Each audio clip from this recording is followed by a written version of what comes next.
ROK Cup USA, featuring racing from coast to coast, fast, friendly, and fun. Come join us at ROK Atlanta, ROK Pacific, Florida Winter Tour, or ROK Vegas. ROK Cup USA, home of ROK Vegas and the original Florida Winter Tour. ROK Cup USA, serious fun.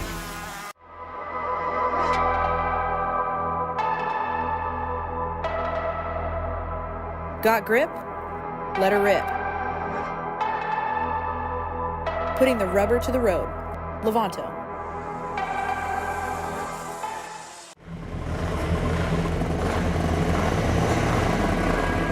From Italy for the world.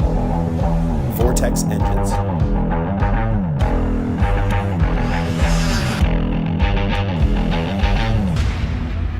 Powering ROK Cup champions worldwide.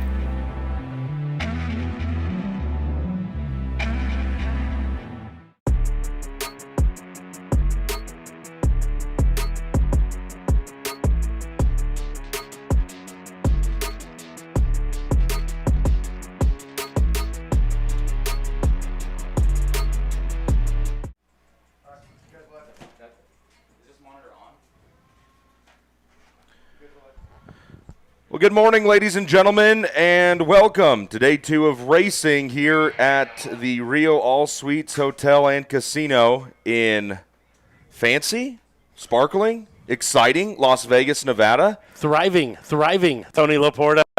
Thriving just like you. Just like us. Just like us. Look at us. I'm Tony Laporta, and that beautiful voice you hear, the sounds of, belongs to the Chris Wheeler. No, it's not just his Instagram handle.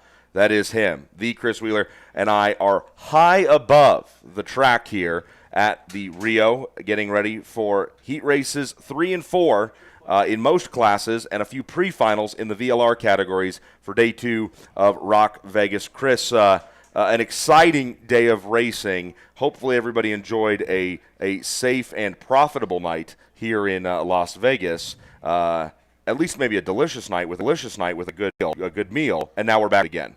You know, Tony, one of my favorite parts about racing here in Las Vegas at the end of the year so many times has been the stories and the relationships and the memories. And I'll never forget it. It was a Saturday morning here in the Rio parking lot. And a team principal showed up, hair a mess, wearing 2 different shoes on his feet. I hate that. Kept doing the pocket tap. Oh, no. Kept looking under stuff, looking for things. And one of his mechanics rolled up. And then his kid rolled up and said, "Dad, I was trying to call you. I needed money for Starbucks." And he goes, "Son, I don't have a belt. I don't have a shoe. I don't have a phone. And I don't have any money." "Well, Dad, what happened to him?" "Vegas owns them now." They belong to the streets. They belong to the streets.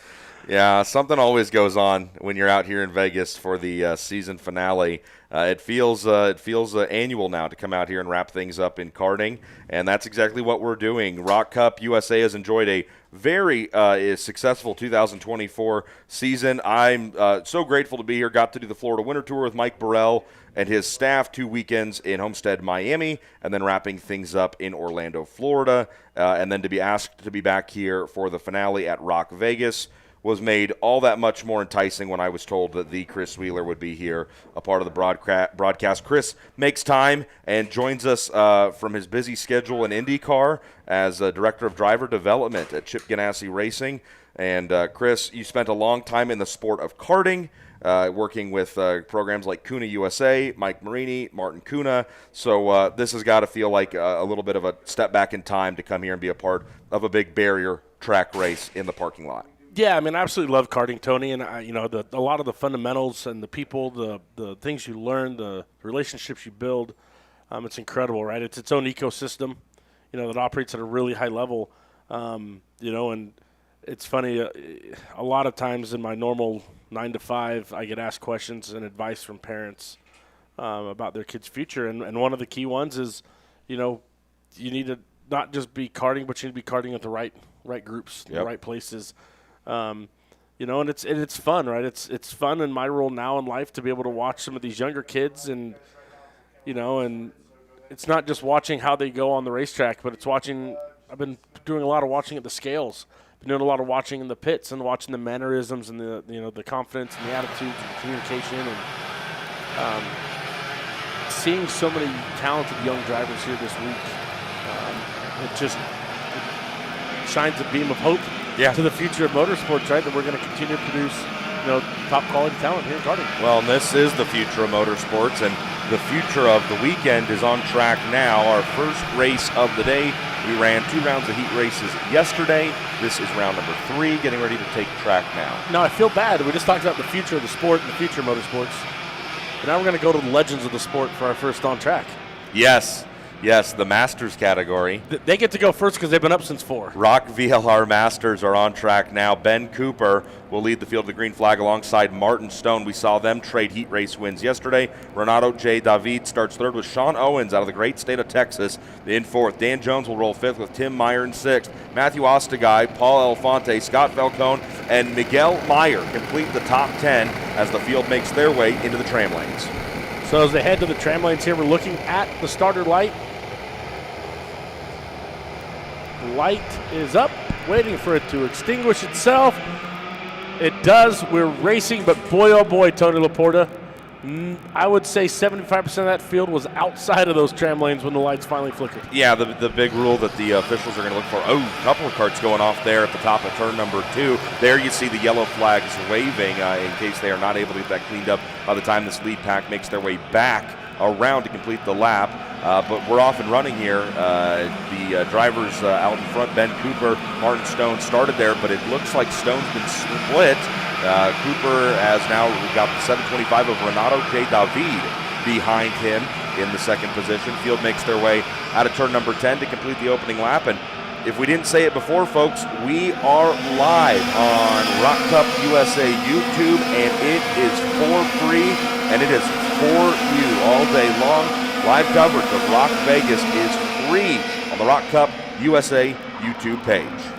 So I had a chance to talk to Sean Owens a little bit last night before leaving the track here, Tony, and talked about that second heat race, and he's like, yeah, started getting a little tired. Oh, yeah. Neck's starting to kind of fall over a little bit, so hopefully he was able to recover, feel a little bit fresher coming into the race rounds. And I think it's something you're going to start seeing across all classes here as we move on into day number 2 racing. He started this race in 4th. There you see him. He's the 4th car in that lead pack right there. Sean Owens. I remember when I think of Sean Owens, I think about heading over to my first ever Rotax Grand Finals in Valencia, Spain. And Sean went over there to work with some of the young drivers. Fight for 2nd position, move the 701 of Martin Stone back up to his original starting spot. He goes from 3rd to 2nd after getting around Renato J. David, and that passing action allows the driver from Texas that we were talking about, Sean Owens, to make his way a little bit closer to this lead pack here. And the drivers make their way through the infield. It's a foursome at the front. Ben Cooper, Martin Stone, Renato J. David, and Sean Owens. They're running just like they went lights out. P1, P2, P3, and P4. A little bit farther back, Dan Jones, still sitting in the 5th position. That's where we saw him go lights out at. Kyle Hayner up to the 6th position. Hayner started this race back in 11th. Wow, Hayner goes +1 from the last lap to this lap, but he has gone up from 11th since the lights went out on this one, up to 6th. Ostagai is 7th. Tim Meyer, Scott Falcone, and Miguel Meyer, the top 10. Looks like Elefante may have slipped out of the top 10. Paul Elefante started this race in 8th. He is on the outside looking in the 11th position inside looking into the top 10, is what I was trying to say. Really going to be interesting to see, Tony. We talked about yesterday about track progression. We thought that the rubber was starting to come up yesterday afternoon. Now that it sat overnight, we didn't have any rain or anything like that come to play a factor on the surface here in the back lot of the Rio All Suites Hotel and Casino. Really interested now to see where the next level of the track goes before we get to maybe that afternoon. Well, I know Greg Bell came in and sat down with you at the end of one of the heat races yesterday and kind of shed a lot of light on that. And we're going to play an interview later today that I was able to do with Jordan Musser. And Jordan, obviously such an experienced and well-versed guy in so many different forms of motorsport. That's a lovely shot of me right there, Chris. Jordan talked about in the interview we're going to play, just trying to get his machine to do what he wants it to do. The Levanto tires, his Burrell chassis from PSL Karting, and the tightrope these drivers and teams walk. And that tightrope is constantly I feel like shaking maybe is the analogy, because what you talked about, the progression of the track. It's not the same track every time they go out there. The track is constantly changing. That tightrope changes. It gets a little bit higher, gets a little bit lower, maybe it gets a little bit wider, maybe it gets a little bit thinner. But these drivers, their teams, have to stay on top of the track. In dirt racing, something we both have some time in, the track changes quite a lot over the course of the night. But here in this parking lot in Las Vegas, it changes also. Rubber gets put down, rubber gets taken away, barriers can move. Barriers can get shifted a few inches or maybe even a few feet sometimes. And from session to session, the track is very, very alive and changing pretty much constantly. Back up the front right now, Ben Cooper takes a look over his right shoulder and sees Martin Stone. It's Renato David, the quickest card on track. David won a 47.178 back on lap number 4. This will conclude lap number 6 when the drivers come around to cross the start-finish line. Cool shot of them right there, streaking across the start-finish line, and such a fast section of the track from that hairpin in turn 10 all the way to here in turn number 3. They're on the gas pretty much that entire way. Yeah, it's all about the momentum, right? You get a good exit shot out of 10, easy setup to 11, hammer down through 12, all the way down the front straightaway into turn number 1. You're able to carry a lot of speed to the short chute, set up turn number 2 to the heavy braking and high passing area, and then turn number 3. So we had just talked about how David was the quickest card on track. No longer. Martin Stone now takes fast lap honors. The driver in second position aboard the Cosmic. They'll pass through turn 10 and see yellow flags waving. There's multiple cards here. Exited turn 10, stacked up on the outside of the barrier system. The best news was, though, that when the leaders got to them, they were already over the barriers. Absolutely. To the other side of the racetrack. But Martin Stone, now your quickest card on track. 2 laps ago, he ripped off a 47.174. His most recent lap was a 47.2. And that's really, really good, except for the fact that Ben Cooper, the driver there all chasing, your race leader, just went quickest. His own quick lap just got posted a 47.199. That's Cooper's quickest lap of the race. It's not the quickest lap overall. That's still Martin Stone's honor. But Ben Cooper is driving as hard as he can right now to keep Martin Stone, Renato David, Sean Owens, Kyle Hayner, and the rest of this Orsilon Racing VLR Masters category behind him. Yeah, and they're starting to get even a little bit tighter here. Sean Owens still hanging out there in 4th, and he's slowly kind of creeping in just a little bit into the frame here.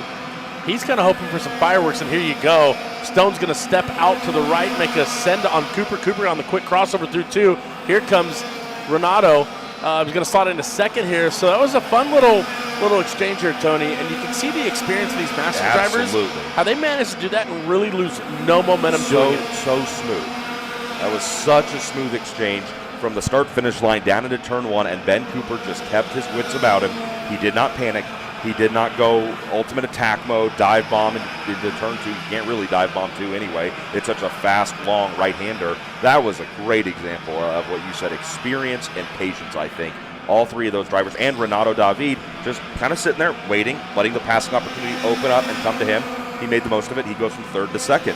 The big one as I watch start-finish timing and scoring here, 0.3 of a second, Owens was able to close in on those front 3 due to that exchange, though. So he's just kind of sitting there. I don't really think he's going 10/10 on it just yet. Who's that, Owens? That's Owens. He just seems to be kind of calculating himself, sitting here, waiting for the right opportunity, hopefully not getting tired like he said he was yesterday. Because you know that you look at a Martin Stone and a Ben Cooper, those guys don't get tired. No, that's the tough part about announcing with you. You don't get tired either, and it's always kind of, you got to step your conditioning up when you work with. That's why I take a lot of breaks.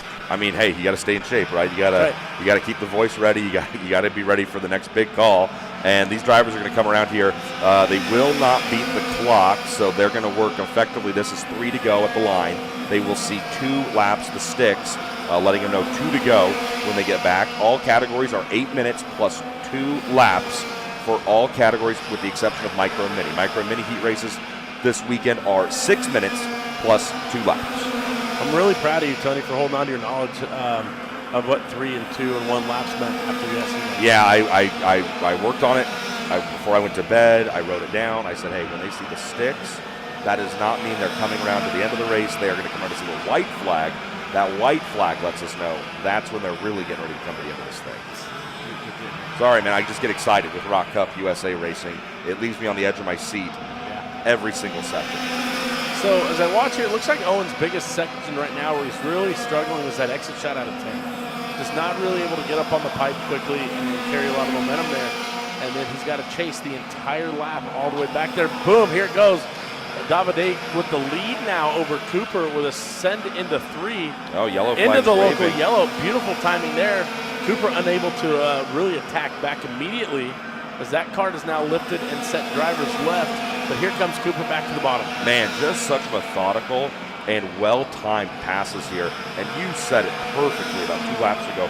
Very little time is lost in the execution of these passes. Cooper gets way down to the inside through turn 10 to defend. Renato David can only stay in the line that's provided to him. That's the high line on entry, really the preferred line. And we all know that you get down low to defend corner entry. That's a good call until corner exit. Wow, around the outside on corner entry, Renato David takes over the lead on the white flag lap here in Orsalon Racing VLR Masters. That was the first that we've seen of an outside attack on in entry. turn number 1 from start to finish and pull it off. It was kind of clear-ish about a third of the way in. Clear-ish. But stuck it. And now here comes the defensive move. Cooper going to try and go outside in as they come through the left-hander at 8. Now the setup for the right-hander at 9. Drag race. Cooper got the shot, but a little bit of contact's going to lose the momentum. That allows Martin Stone to break up this race. Martin Stone now to second. Ben Cooper pulls back alongside. It's going to be a drag race for P2. They're not going to have enough time to do anything to Renato David at the checkers. Heat race number 3 in Orsalon Racing VLR Masters goes to the 725. The Orsalon driver, Renato David. Ben Cooper is able to hold off his RPG teammate, Martin Stone, for second, and Sean Owens was right there on the cusp of being involved in that the whole time. Well, and what's crazy is you watch those last 2 laps. We talked about how methodical these master drivers were making moves and not losing a lot of momentum. And then with 2 to go, they threw that playbook out the window, and that allowed Kyle Hayner to make a big run there. And he was only 6/10 off, and right there at the back of that group when they saw the check. You know, I want to hit on something really quick you talked about. But, you know, first of all, what an entertaining race there. Absolute masterclass in passing and patience. Patience and passing, the 2 Ps. That's what I always say. Yep. I want to just get your opinion on something really quick. You talked about Sean Owens. He looked really good. Turn 10 might have been his weak point and struggling. Do you think that's more of a gearing issue, or do you think that's something that can be fixed by carburation adjustments? You know, I'd have to really, take a better look at it. I was just, from the visual right there out of the gate, it looked like he had a really good hot rod, turns 3 through 8. So it could be something in line, could just be something in how the chassis is working right there. He just couldn't get the thing to kind of spring off the corner like some of the others.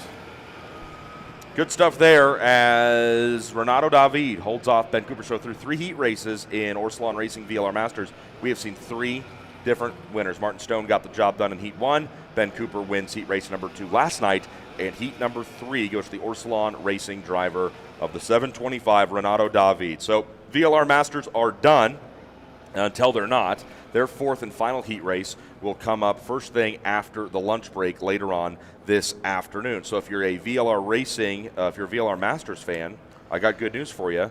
They're going to be back on track later, and don't go anywhere because we have live coverage of all racing action here today at ROK Vegas. Heat races 3 and 4, our VLR Senior and Junior categories will have pre-finals and LCQs.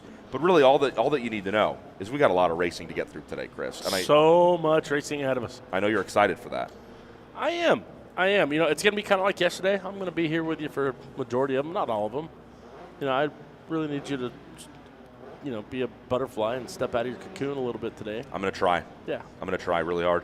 ROK Cup USA announced an exciting new partnership with Formula 4 United States Championship and the Radford Racing School. This multi-faced partnership not only, I think that was supposed to be multifaceted. The multifaceted partnership not only provides various brand exposure opportunities, but will also provide one ROK Cup karter with a unique opportunity to advance his or her racing career. The winner will be announced later on this weekend. School is scheduled for December 5th and 6th out in Chandler, Arizona. So that's a cool announcement coming from ROK Cup USA a little bit earlier this week. Next up, you've got the Velocity Racing and Sodi USA ROK Microfield. They're sitting on the grid. Iker Alvarez and Santiago Orioli will be the front row when they get ready to fire this one off. We saw a couple local yellows there flying, so maybe a minute or two here of track cleanup before we get back out onto the track for racing. But again, you see that F4 Radford banner right over there to the side of the grid. That's going to be the driver's left-hand side, and we'll have a little bit more information on that as the weekend goes on. I think, Chris, you might even have a quote from Scott Goodyear from an announcement about that. We'll tell you more as we get closer to the end of the weekend. Don Martinez shows them the 1 minute on the grid. Let's tell you the rest of the starting lineup here. Iker Alvarez and Santiago Orioli are your front row, with Lawrence Perriman and Wynn Gottschalk making up row number 2.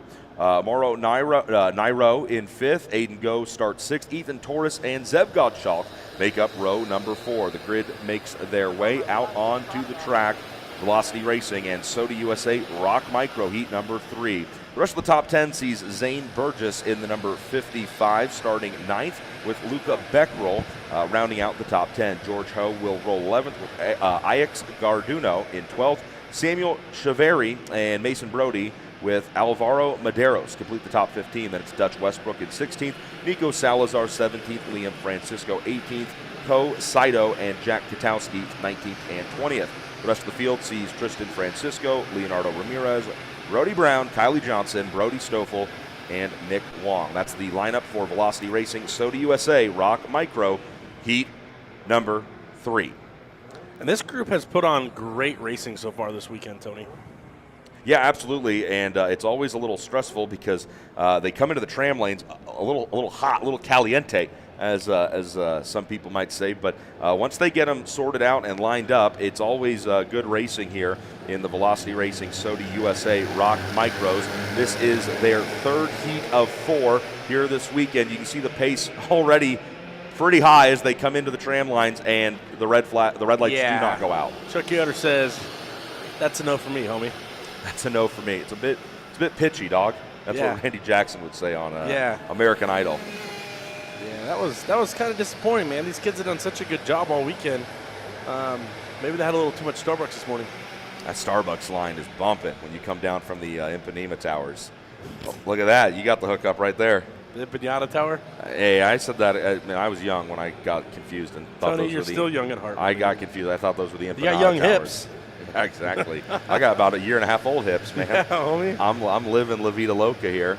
Santiago Orioli and Iker Alvarez work the field through the infield section. Now they'll head to the backstretch, which isn't really so much of a backstretch. It's got that kink on the top side just past the delineation line, but drivers are still able to carry a ton of speed down into turn number 10. Yeah, and turn 10 just continues to prove itself as one of the most important corners on the racetrack, because if you screw up your exit there and you don't get the momentum, you're paying a price all the way back around to turn number 3. Yeah, it can really kill your lap if you're not careful here. Orioli putting the last little bit of heat into those Levanto kart tires as we're going to try it again here. Velocity Racing and Soda USA Micro Heat number 3 make their way into the tram lanes. Lights go out, and we go racing. Can Orioli hang tough on the high side? They're 2 by 2, at least 3 rows deep off the start, but it's Alvarez, the pole sitter, showing the way into turn number 3. Madness as we head off into turn number 3 here on the first lap. You had about 4 rows, 3 wide, 14 different lines there by some of the karts. We talked about it yesterday, Tony. Cold tires, cold tires, cold tires. Ambient temperature right now is sitting right about 59 degrees. That means track temp's probably going to be about mid to high 70s. Sun's just starting to warm things up, Tony.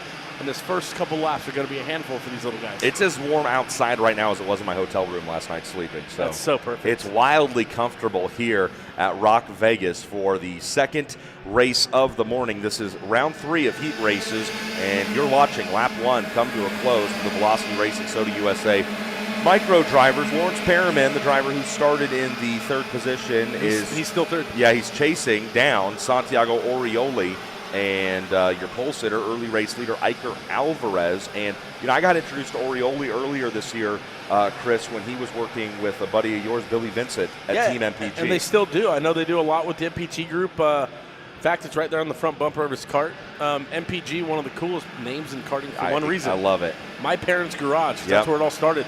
Meanwhile, check out this 2x2 action now through turn number 9.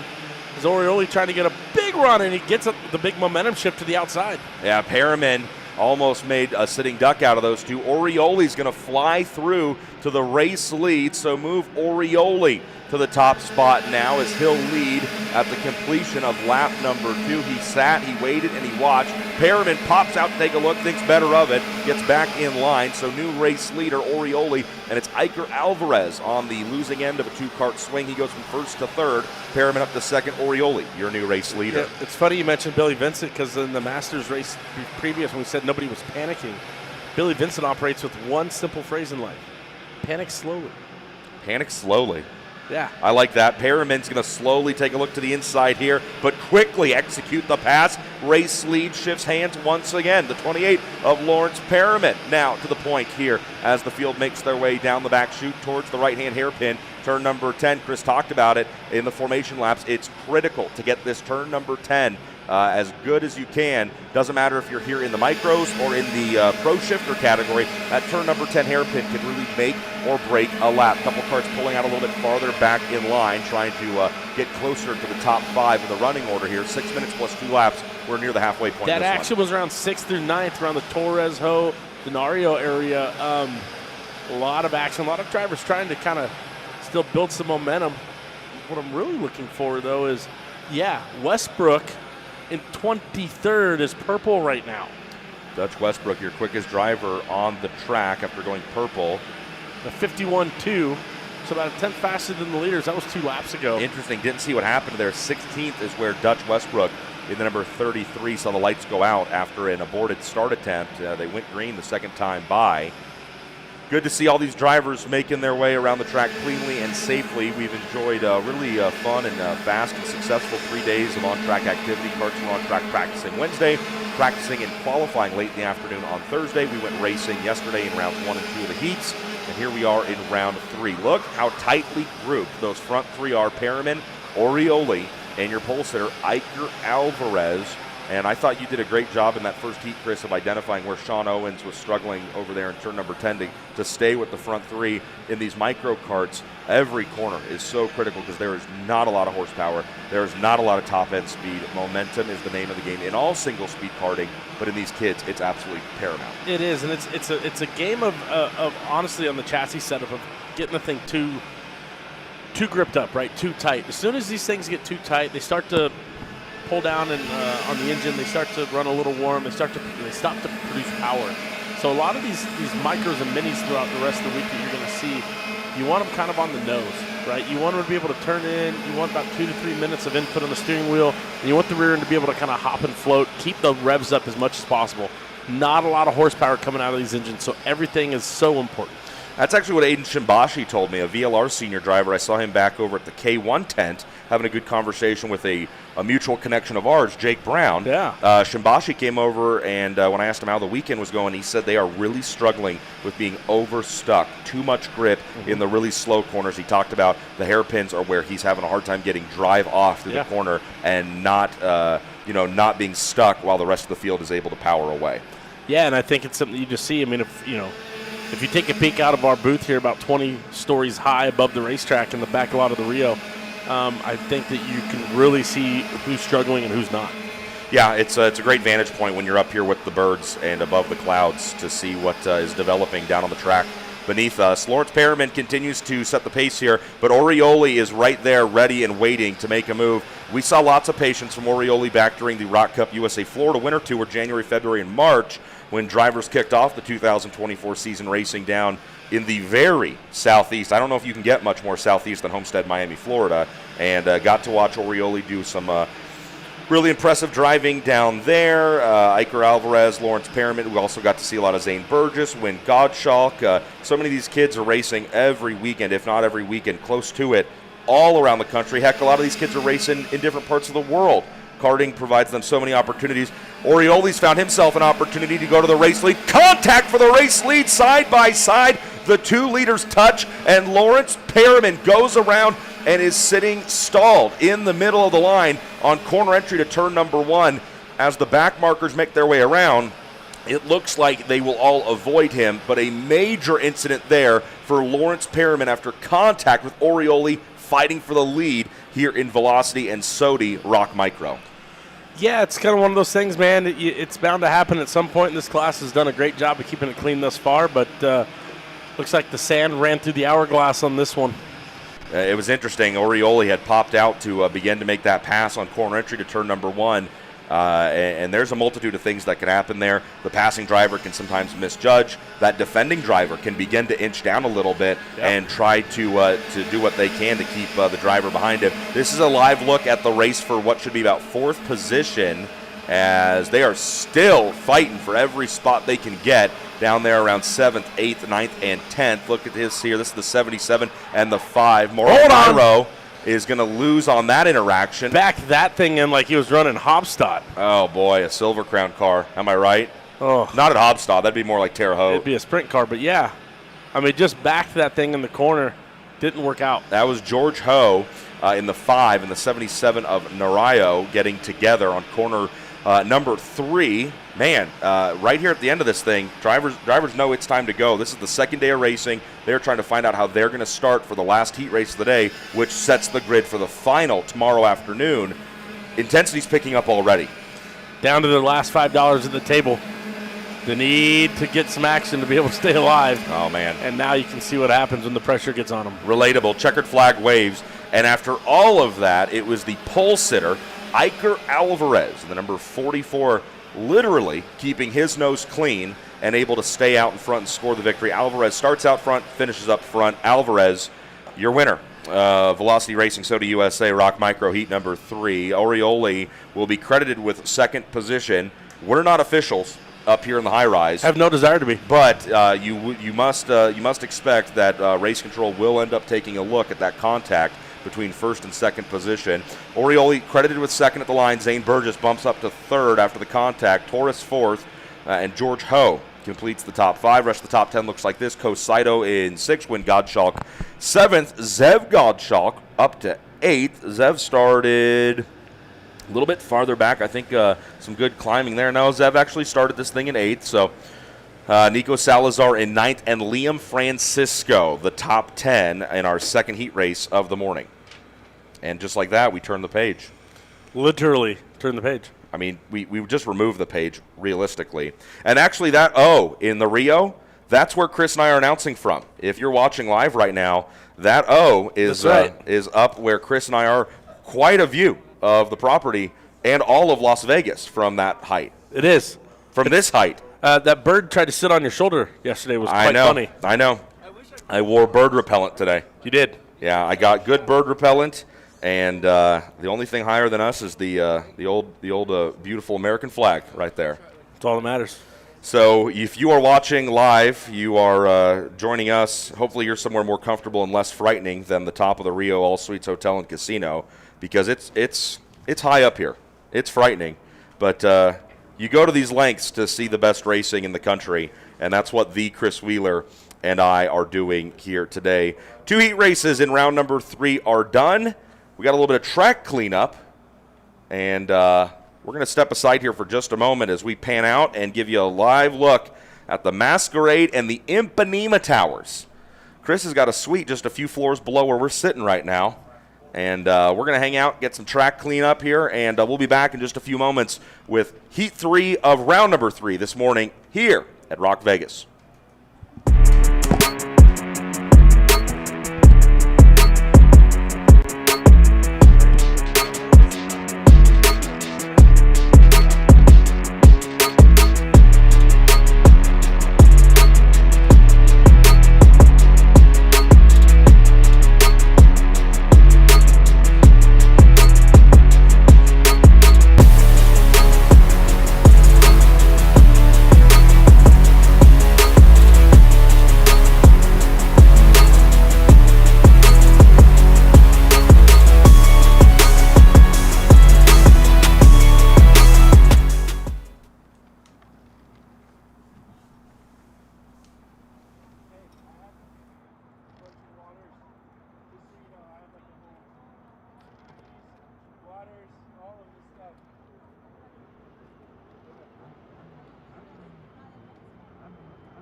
So welcome back to live coverage of Saturday morning action at ROK Vegas. It's like Saturday morning cartoons, Chris, but even better.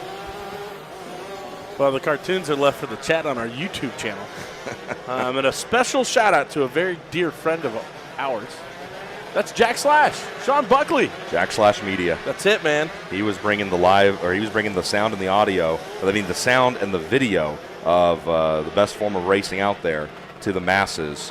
And well before his time. Yeah, well before his time, and he was doing some really cool stuff, and he still does some really cool stuff. Yes. It's great to have a sprint car guy climb out of the dirt and hang out with the wine and cheese crowd here at a karting race in Las Vegas, Nevada. He did say he's a big fan of the old Real Buffet. Oh, man. Oh, yeah, that's the move. Solid move. I'm saving up my money to hit that Sunday night. Duh. Here we go. ROK Shifter Masters heat race number 3 is going to make their way into the tram lanes in their starting boxes. Can we go 5 for 5 on off-pole starters getting the whole shot? We saw the off-pole starter get the whole shot in the lead through turn 1 in all 4 heat races yesterday. Jonathan Vitolo will lead from the pole. Jordan Musser starts in that second position. He's a good guy to bet on timing the lights and getting a good start, don't you think? Yeah, so this will be the first time Vitolo isn't the one in this class out there. Obviously, there was that little bit of an issue yesterday when Keck got he got driven through down in turn number 3, and he had to drive back forward with his fairing of flailing. Yes, the fairing of flailing. But I remember that book in elementary school. Sounds like the 12 Days of Christmas. So visors down, to the lights we go. Vitolo on the inside, Musser on the outside. Keck, Grossenbacher will try to battle from row number 2, waiting to see all 5 red lights illuminate. And when they extinguish, we go racing. That off-pole starter, there's a little bit of hucklebucking farther back in the pack. Is that Keck again? Yeah, it is trouble for Brian Keck in the 502. And I don't know if he can't get into gear or something amiss on the 502. He is now up and out of the cart. Brian Keck back to back. Tough luck in these heat races here in Vegas. The rest of the field streaks through the infield section on their opening lap here. And it looks like Vitolo was able to get the whole shot. Musser, if that's the Barella Musser, it is. He went from second to 4th. Yeah, if you watch, if you saw that on the start though, Vitolo went left hand down immediately on release of the clutch. Musser had a big checkup, and now this is what we got. Lap 1 coming to a close here. Hectic start for the ROK Shifter Masters. And Vitolo and Travis Irving are the leaders up at the front. It was, in fact, Musser dropping all the way back to 4th. Bud Grossenbacher is the driver who picks up the pieces. He sits in 3rd at the end of the first lap. Yeah, and actually, some words in my ear here from one of the on-track guys says that Keck drove back up over the top of, I believe, Musser there on the start. People were slicing, dicing. There's some hucklebucking going around, and unfortunately, that's what happens here in big-time shifter racing. Yeah, you'll have that. Now Musser dives to the inside of turn number 10 on Grossenbacher. Move Musser one spot closer to his original starting position of P2. Lap number 2 in the books here, and it's going to be a piece of rad tape getting ripped by second-place running Travis Irving. So Irving trying to get a little bit more air into the radiator for that ROK Shifter Master. He's already starting to see temperatures rise more than he'd like here at the start of lap number 3. Musser's right in his Levanto tire tracks as they snake out of 4 through the infield. They'll hit the right-hander, 6, 7, and then set up for the long left-hander. An early apex, turn number 8, and Musser can smell blood in the water. The PSL karting Burrell driver sets his sights on the 585 of Irving. He got the spot on Grossenbacher 1 lap ago right here in turn number 10. He's not close enough to make the move on Irving, at least not yet. Irving and Musser, these guys have been literally racing for 30 years almost together. They know a lot about how each other's going to move and what their plans are, and tons of respect for each other on the racetrack. These shifters, this is the first shifter class we've seen of the day, and the track changes a little bit. The passing opportunities are different in a shifter kart than a single-speed VLR, ROK Mini, ROK Micro. These shifters can be much more aggressive with their braking, and they can bump down a gear, get a lot of extra torque, and fly out of a corner. So you're going to see guys try at least to make passes in different spots than we have so far in our two single speed categories. Musser to the bottom of Irving in 10 here. He's going to get to the bottom, finish off the exit, head down, trying to run down the 534 GFC of Vitolo now. So it took him 4 laps, but Jordan Musser, the Texan, is back where he started this thing. in P2, Jonathan Vitolo has led all 4 laps since lights went out. Musser has plenty of time, Chris. You can never say never in these heat races. Musser has plenty of time to put in some laps here and go after Vitolo, but it's not going to be that easy. Travis Irving is going to work and try to correct whatever mistakes he thinks he might have made that allowed Musser to get around him. Bud Grossenbacher still right there at the tail end of this 4-cart train in 4th, and then you got Michael Rivera in the 511 from 7th all the way up to 5th already before the halfway point of this one. Yeah, and for those watching at home that aren't really familiar with the shifters or some of the water-cooled classes, ambient temperature is still 59 degrees here, flirting with almost 60 now. That's pretty cool to run these machines in. So they have tape on the radiators, and that tape is helping build the temperature up as they're running. And then they reach over on one of the straightaways and pull a piece of tape as they start to get in that optimal running temperature. But meanwhile, Musser all over the back of Vitolo here. He's all over the back of him because he just went purple. Quickest lap of the race to this point. Second place running, Burrell driver, the 5:16. That's Jordan Musser. He is running and gunning after race leader. He popped to the inside in turn number 10. 2 laps now. He's made a pass for position, and it sticks. New race leader, the 5:16, Jordan Musser, out in front after 6 laps of racing here at ROK Vegas. He takes the field through 1, now out of turn 2, they'll fly to turn number 3. Here's a pass for position. That's Irving trying to make something happen with Vitolo. No, the teammates touch. The Team GFC teammates get together. Gary will not be happy with that result. Oh, boy. Meanwhile, this changes a lot, Tony. And the biggest thing about this, progressional heat races. Yes. They have another heat race this afternoon, their final heat race, which will set the grid for the final tomorrow. And now you're going to have Vitolo, Irving, and Keck all coming from the back in the final round. Oh, boy. ROK Cup USA, we know drama. Yeah. TNT thinks they do. They don't. Never heard of it. We do. So this is really going to shake things up. It's almost like an inversion. Yeah. Maybe a redraw, maybe a wheel spin might take place a little bit later on. But also you talk about not only are those guys going to have to come from the back later on, now look at the massive amount of breathing room that race leader Jordan Musser has. It's 1.6 seconds back to the 581 of Bud Grossenbacher, and then nearly 5 seconds back to 3rd place Ryan Yop. Michael Rivera picks up a few pieces. He continues his climb, or progression, as Chris Wheeler would say, from his original starting spot of 7th. Rivera now in the 511 up to 4th, but man, Keck, Irving, Vitolo, all now 10th and lower. Yeah, and the crazy part now is you start wondering, okay, what kind of games are going to be played for Musser? We talked to Formal yesterday, talked about saving tires. You know, Musser has a 1.8 second gap over Grossenbacher. 2 minutes to go on the clock, plus 2 laps once that expires. Kind of makes me wonder, is Musser going to try and save anything for that heat race later on? Yeah, you do wonder about that. The head games can always start early here in these heat races, but at this level, these Masters drivers, I don't think there's a lot of, I don't know, do you think there's a lot of games being played with guys this age? Bro, they're the masters of the game. Bro, what? Of course. They're the masters of life experience at least. Less than a minute and a half to go here before they will see the sticks come out, letting them know 2 to go.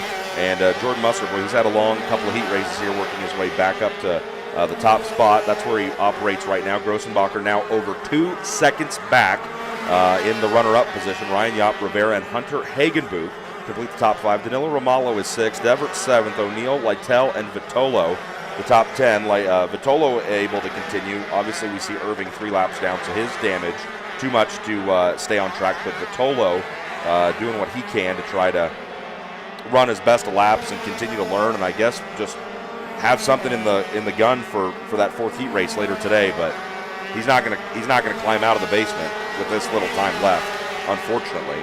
No, 40 seconds to go though here in this heat race.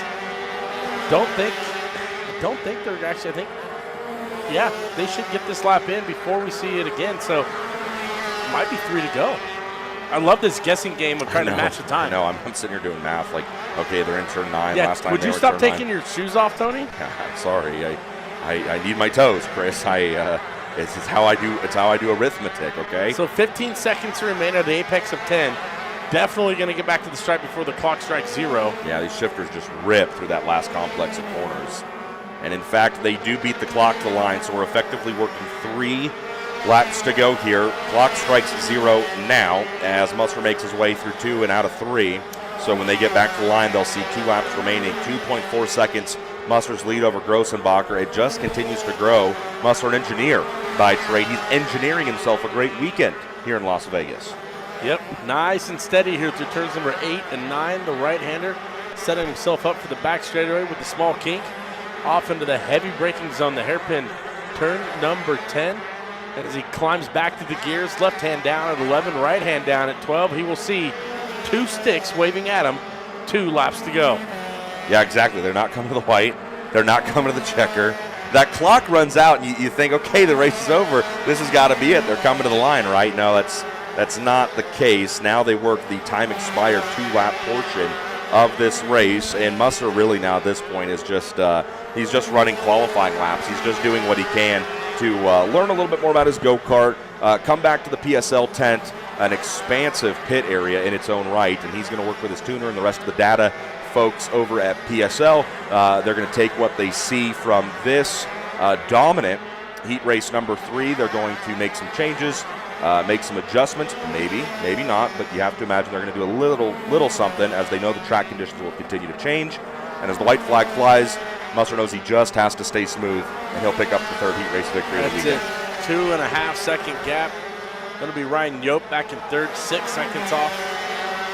Riviera finding his way up now into 4th. Riviera, of course, was collected in the last heat race with Keck over in turn number 3. So going to line up if everything holds together for the final heat race in 4th. That's a heck of a rebound here for Riviera. And Riviera just posted his best lap of the race to this point of 43.234. So don't tell me you can't learn a lot even late in these races. When it looks like everything is sorted out, there's still some information to be gained.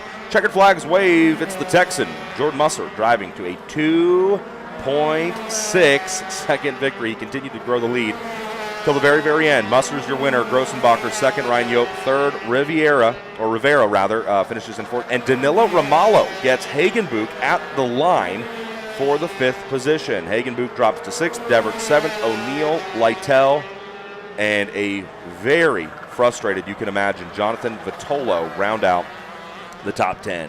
Vitolo, Irving, and Brian Keck will all have to come from 10th or lower, or 10th and lower, when we get to the final heat race of the weekend. That's going to be coming up after lunch. And as Chris explained already, that is the heat race that will break down where they start in the final.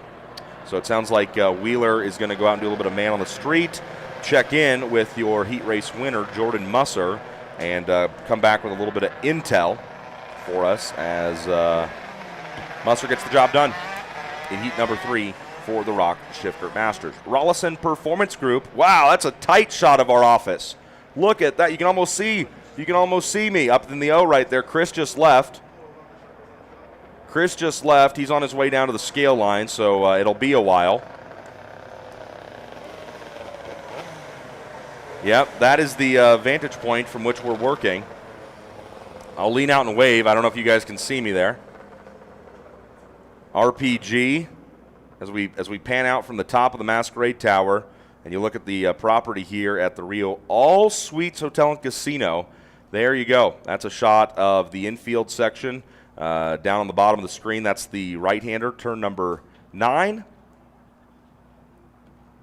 As you see the paddy wagon picking up a few carts and returning them to the scale line. RPG VLR Junior, heat number 3. This is A versus D. And these VLR Junior classes and the VLR Senior class. These are the 2 that will not have a 4th heat. This is their 3rd heat. Everybody's running their 3rd round of heats this morning before lunch. We will break. We will come back. Everybody will run their 4th heat race of the weekend except for VLR Junior and VLR Senior. These 2 categories, starting with VLR Junior, brought to you by Rollison Performance Group, these categories will run a LCQ for the drivers 31st and higher in cumulative points after the 3 heat races. All of these heat races, the drivers have been earning points based on how they finish in the heats, A group, B group, C group, and D. The drivers 31st and higher in points will run an LCQ, and if I remember correctly, they will take the top 10 finishers from that LCQ, and they will tag the tail of the final tomorrow. After the LCQ is done later this afternoon, the top 30 in points will run a pre-final to find out where they will line up in the final. If it sounds confusing, well, it kind of is. We'll do a better job of explaining it as we get later into the day. Yellow flags waving as drivers make their way around during this formation lap. Let's introduce you to the top 10 here in VLR Junior, brought to you by RPG. Isaac Malkout and Eric Doan. I think I called him Ethan yesterday when talking about his gloves. I apologize. Eric Doan in the second position. Diego Ardiles and Hader Frias line up together in row number 2. Naomi Garcia rolls 5th with Johnny Stamps on the outside in the 6th position. 7th will be the 860 of Salvadora Della Vecchia with Camilla Mito alongside in the 8th position. Drew Jensen and Alexander Vanchev complete the top 10 as our RPG VLR Junior. This is Heat 3, Group A versus D. Makes their way into the tram lane side by side. Malkout on the inside, Doan on the outside. The lights go out, we go racing. Malkout able to hold down tightly to that inside line. Yellow flags waving, 2 carts together. That's the 860 and the 851, it looks like. Trying to get numbers on those. Johnny Stamps in the 851 is one of the drivers involved, and I want to make sure I called out that number correctly. No 860 on our grid. Oh, Salvadora Della Vecchia. Della Vecchia, the driver who was scheduled to start in the 7th position, caught up in an incident at lights out for the start of VLR Junior Heat 3A versus D. The 879 of Malkout leads them down the back chute and into the right-handed hairpin. Turn number 10 for the first time here today. Malkout gets the whole shot and will lead lap number 1. Well, Tony, I stepped away there and actually was able to still catch my breath here. Yeah, scale down the mountain. Yeah. As zipline down, was able to catch up with Jordan Musser as he came across the scales. Talking about the track progression, something we've talked about all weekend long here. Progression. And it is progressing. He said luckily it's still cool enough that the rubber is definitely building. One thing he said they experienced yesterday is when the sun started to kind of eat up at the track and soften everything up, make everything super loose, it got really sloppy out there. So, but right now the track in a good spot. Speaking of a good spot, that was this move that you saw. Doan went to the lead on Malkout. Malkout right back to the front. Malkout, man, sitting there, being patient, watching and waiting, and was able to just wait there. Doan made his move for the lead. Malkout got him right back. So they swapped the lead already once in this thing, but Malkout has it back. Lap 2 complete, and it's Isaac Malkout, your leader. But Eric Doan has already shown he has plenty of pace and is ready to show it here in this heat number 3. Well, don't look now, because in P3, the 893, that's Diego Ardiles. Purple last time by, 47.0, 10.5 to 2/10 faster than your 2 leaders. That second little group has now caught your leaders, and we've got a 4-way race for the lead here in just a moment. Yeah, Ardiles is just about let's call it about 2 cart lengths back, maybe 2.5 cart lengths back. Well, not anymore. Farias wow. now sends it up the inside. Yeah, Farias trying to get aggressive here and does exactly that. But you just gotta think, hey, if you guys are just patient and you work together, you will catch up to these top 2, and you won't be racing for 3rd. You'll be racing for the heat win. Yeah, as I look back here a little bit through our starting order, and we're looking at some of your positions here. That lap, Farias moves up, Vanchev up from 8th to 7th, and then Della Vecchia up to 17th after early contact. Yeah, it's good for Della Vecchia to be able to rebound, and every spot matters, especially in this split field where points are being earned in all of these heat races. You were outside. We talked about how the fact with these split fields in VLR Junior and Senior, later on this afternoon after lunch, these guys will not run a 4th heat race. Let's see if Doan has anything here. He's so close right there on the entry to turn number 10. But instead of a 4th heat race, Chris, for these carts, they will run an LCQ, a last chance qualifier for the drivers. Yeah, for the drivers 31st and higher in cumulative points. They will run an LCQ top 10, make it into the final. Everybody else 30 and up in points will run a pre-final to determine the starting order for tomorrow's main event. Yeah, and I got to say right now, Eric Doan has been the one driver on track to prove us wrong all weekend. Goes back to yesterday's first heat when you said he could not catch the leader because of the margin, and he did it. I don't know if I said he can't. But 2 laps ago, I said that this was becoming a 4-cart battle, and Doan turned it up. He had gone purple that lap. That was 2 laps ago, and the leader started to stretch out. Last time by, though, a new purple lap. We've talked about him a lot. Alexander Vanchev, 46.370. Oh, Ardiles out. No. The 893 of Ardiles stopped on the outside of the barriers. He's done. Didn't even see what happened, but the fourth place running driver will now tumble down the leaderboard. Ardiles with presumably a mechanical, possibly Unknown. could have been contact. Yeah, I have no idea. No idea on the 893 speed concepts machine. Heartbreak for Diego Ardiles. Ardiles has put together such a great first couple heat races in this class, and that really is a shame. Hopefully he got enough points that he can make it into the pre-final and does not have to run himself to the LCQ Exactly. later. The points math here will get really crazy. We're going to have to take off both our sets of shoes to see what the point total looks like here. An update here to one of the starting lineups in Mini Vegas, or ROK Mini. So that'll be up here in a little bit. The ROK Mini heat race lineup getting a quick adjustment handed to us. But back on track, Eric Doan, he threw his hat in the ring, made a pass to the lead on lap number 2, showed his speed. Malkout went right back around him, so now Doan is probably just sitting and making sure to conserve his Levanto tires and not get too aggressive. Because if they wanted to right now, these drivers can be passing each other every single corner, back and forth, going blow for blow. But you really heat up the tires, you lose a bunch of grip. Not only does that hurt you for this heat race, it hurts you for the rest of the weekend as far as positioning and where you'll line up in each race throughout the rest of the weekend. So Eric Doan right now looks like just kind of sitting, waiting until we get a little bit later into this one before he starts to get aggressive again. Yeah, they're really trying to stretch the thing over Farias. And so look here, third, fourth, fifth, kind of spread out a little bit. That's Farias in third, Vonchev in fourth, Jensen in fifth. But Malkout goes purple here, 46.182. Definitely had a little bit of help there from Doan, who ran a 46.192. So 1/100 separates those two drivers, and they are just pushing away here. That's what I love about karting, Chris, and no doubt, the world you're involved in full-time these days, IndyCar, top level of American motorsport, top level of motorsports in the world, in my opinion, at that level. Side-by-side racing for the lead here. That's going to be the 140 or the 843 of Doan, making a move and a successful one at that. Doan takes over the top spot here. They are already getting after it way earlier than I thought. And there's the patented, I've just passed you, let's work together. Yeah. Helmet tap. Hey, I just passed you, bro. Now will you push me so we can work together? Yeah. That'd be great. Thanks. Yeah, I love it. I love it. But, you're working in IndyCar, top level of open wheel motorsport, in my opinion. And the karting is always so competitive, though. IndyCar is wildly tooth and nail. So much money, so much development. Everything goes into those races. But here at karting, it's still, there's still a price tag in karting. Don't get me wrong. I'm not saying there's not. But it's so much more grassroots. And look at the competitive lap times. You just called it out. 46.192 for your leader, Eric Doan. 1/100th of a second off Isaac Malkout with a 46.182. They are so close, and the competition is so strong at this level in karting. Yeah, that's what's so great about it, right? We talked about it all week here in Vegas. The track layout really suitable for a lot of these engine packages that we've seen, and it's put a lot of it in the drivers, right? And this set of tubes might be different than that set of tubes. You might have a little bit of a tolerance or a little bit of difference in this to that. The tires are the same. The engines are the same.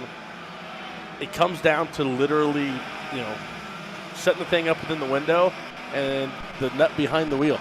Yeah. What's the easiest adjustment to make in a sprint car? The 4 bolts that hold the seat in. Yeah, exactly. Change your driver out. Yep. I think it might be more than 4 bolts holding a fiberglass seat in for these karts. But, the drivers have so much impact on their destiny here at this level. And the competition, that's the point of what we're getting at here. The competition is so tight at ROK Cup USA events. And right now you're watching it as these two leaders continue to tiptoe through this technical 7.75 mile long 12-turn road course inside the parking lot of the Rio All Suites Hotel and Casino. Doan made his move much earlier than I thought, so now it kind of feels like this is sort of in Malkout's hands. He gets to sort of determine where this race goes as we get later on in this one. And I love this. Right hand down there, you saw Diego Ardiles giving hand signals to the leaders. Just talking to him. You got a gap. You guys are doing great. Then Farias came by and he's like, focus forward. Yeah. It was really awesome to see that. He's just hanging out. Ardiles, he doesn't want to not be competing, but he's making the most of it. Look at this right here. Now Doan is starting to get defensive, and inside of 2 laps to go, you understand it, right? You know that he's trying to protect his lead in his hopeful heat race win. but there's still a lot of racing So left we're going to to go. say there was 2.4 seconds to gap back to third when they started getting defensive. And let's see how much that gap can close up here in the last lap and a half as the drivers head to turn number 10 on the penultimate lap of this heat race. Yeah, Doan's already a lane, if not more, narrow on his entry into some of these corners. And that's great. It keeps a guy from trying to get underneath you on corner entry. But as the leader, it kills your exit. And now they are both way down at the bottom. Malkout has the luxury of being able to pop out because as the leader, you get one move. You can't make more than one move off that preferred racing line. At least that's the way the rule always was when I was growing up. But in second place, they can move all around. That's an offensive move, not a defensive move. Yeah, we had a change there for third. Vanchev continues his march forward. He got around Farias there in the 8:01. It looks like there might be some lap traffic here for the leaders, and this gap closing every screen that we see. This is it, the last really good passing opportunity on this final lap. Doan's going to take him all the way down to the bottom. Malkout gets even lower. How low can you go in turn number 10? Malkout and Doan side by side. Doan's going to let the track bend back to his advantage. Checkered flags are going to wave. Heat number 3 in A versus D goes to Eric Doan in the 8:43. And Malkout made the best attempt at that pass he could going down into turn number 10. He went way down into the danger zone, but the way the track bends and flows, Doan just had it kind of fall back to him, and he stayed at home, hit his marks, and picks up the checkers here in RPG VLR Junior Heat 3, A versus D. The biggest thing I saw there, Tony, is in those 2 laps, 1.5 seconds is what the leaders lost to that second group by starting to race defensively. It'll happen. You slow yourself down when you worry about what's going on behind you. That's why every life coach I've ever known says, it's out in front of you. Anticipate the understeer in life, and you're going to be okay. Yeah, let's take a look at some scenery around the parking lot here at the Rio. There it is. That's how you know you're at the Rio. I think I can see that sign outside of my room, and it's lit up every single night, and it's just a constant. It just lets you know where you're at a big event. Well, I was thinking about maybe we could go there to broadcast tomorrow. Yeah, just sit on some of those golden spears. Yeah, you each take one. Yeah, and I think if I take the top of the right side of the blue centerpiece and you take the left. Yeah. And what's the worst that could happen? No, it looks comfortable. Guaranteed, those things are OSHA rated. Absolutely, and I don't see any birds over there, so I think we'll be safe. It's safer than here. Yeah, absolutely, up here above the clouds, as we've got a great vantage point for ROK Vegas. That's our next lineup right there. RPG bringing you the second half of the split field VLR Junior. You just saw A versus D. Now this is B versus C. Those were the grades I was dying to have in high school. I wish I could have had B's and C's, Chris. Yeah, I mean, you would have been happy with a D, Tony. I mean, let's just leave it at I really wanted some B's and some C's. There you go, a live look at the grid for VLR Junior B versus C. Let's take a look at how they'll line up in this one. Big shout out to our 2020 ROK Pro Shifter champion Oliver Askew tuned in again, sending messages in the chat. Anybody wants a free autograph, just hit him up in his DMs. I saw some messages in one chat. I can't read them. No, you can't. The guy, he's always out riding his bike, being super healthy, being super fit. Yeah. But he takes time to let us know that he's supporting us and watching the broadcast. 100%. I told you we were supposed to have asked you doing your job at one of the Florida Winter Tour rounds, but I don't know. We couldn't meet his appearance fee. Well, funny enough, they actually reached out to him to do this event with you before they reached out to me, and he never replied. Oh, no. Got ghosted. Yeah. Got ghosted by OA. That's the worst. Yeah, your life's gonna skew. Hey, Tony, Penny, we love you. Jose Alejandro Halfin is going to be the pole sitter for this one. Sebastian Garzone rolls off in second position. Dean Peterson and Turner Brown share row number 2 with Bronson Custis rounding out the top 5. Gavin McCune starts 6th, Edward Kennedy in 7th, and Maverick McKenna in the 8th position. Peyton Anderson and David Ybarra complete the top 10. Xander Malatesta rolls 11th with Juan Paramo starting in 12th. Nixon Ellsworth is 13th with Declan Dionorine in 14th. Cole Anderson, Keegan Ellsworth, Kalani Anya, Jordan Martin, and Eric Hermanson complete the field here of 19 drivers in the RPG VLR Junior. This is Heat 3, B versus C. Don Martinez shows them the 1-minute warning down on the staging grid, and when he steps out of the way, these carts will take to the track, led by Jose Alejandro Halfin and Sebastian Garzon. Dom steps out of the way, and the carts take to the track.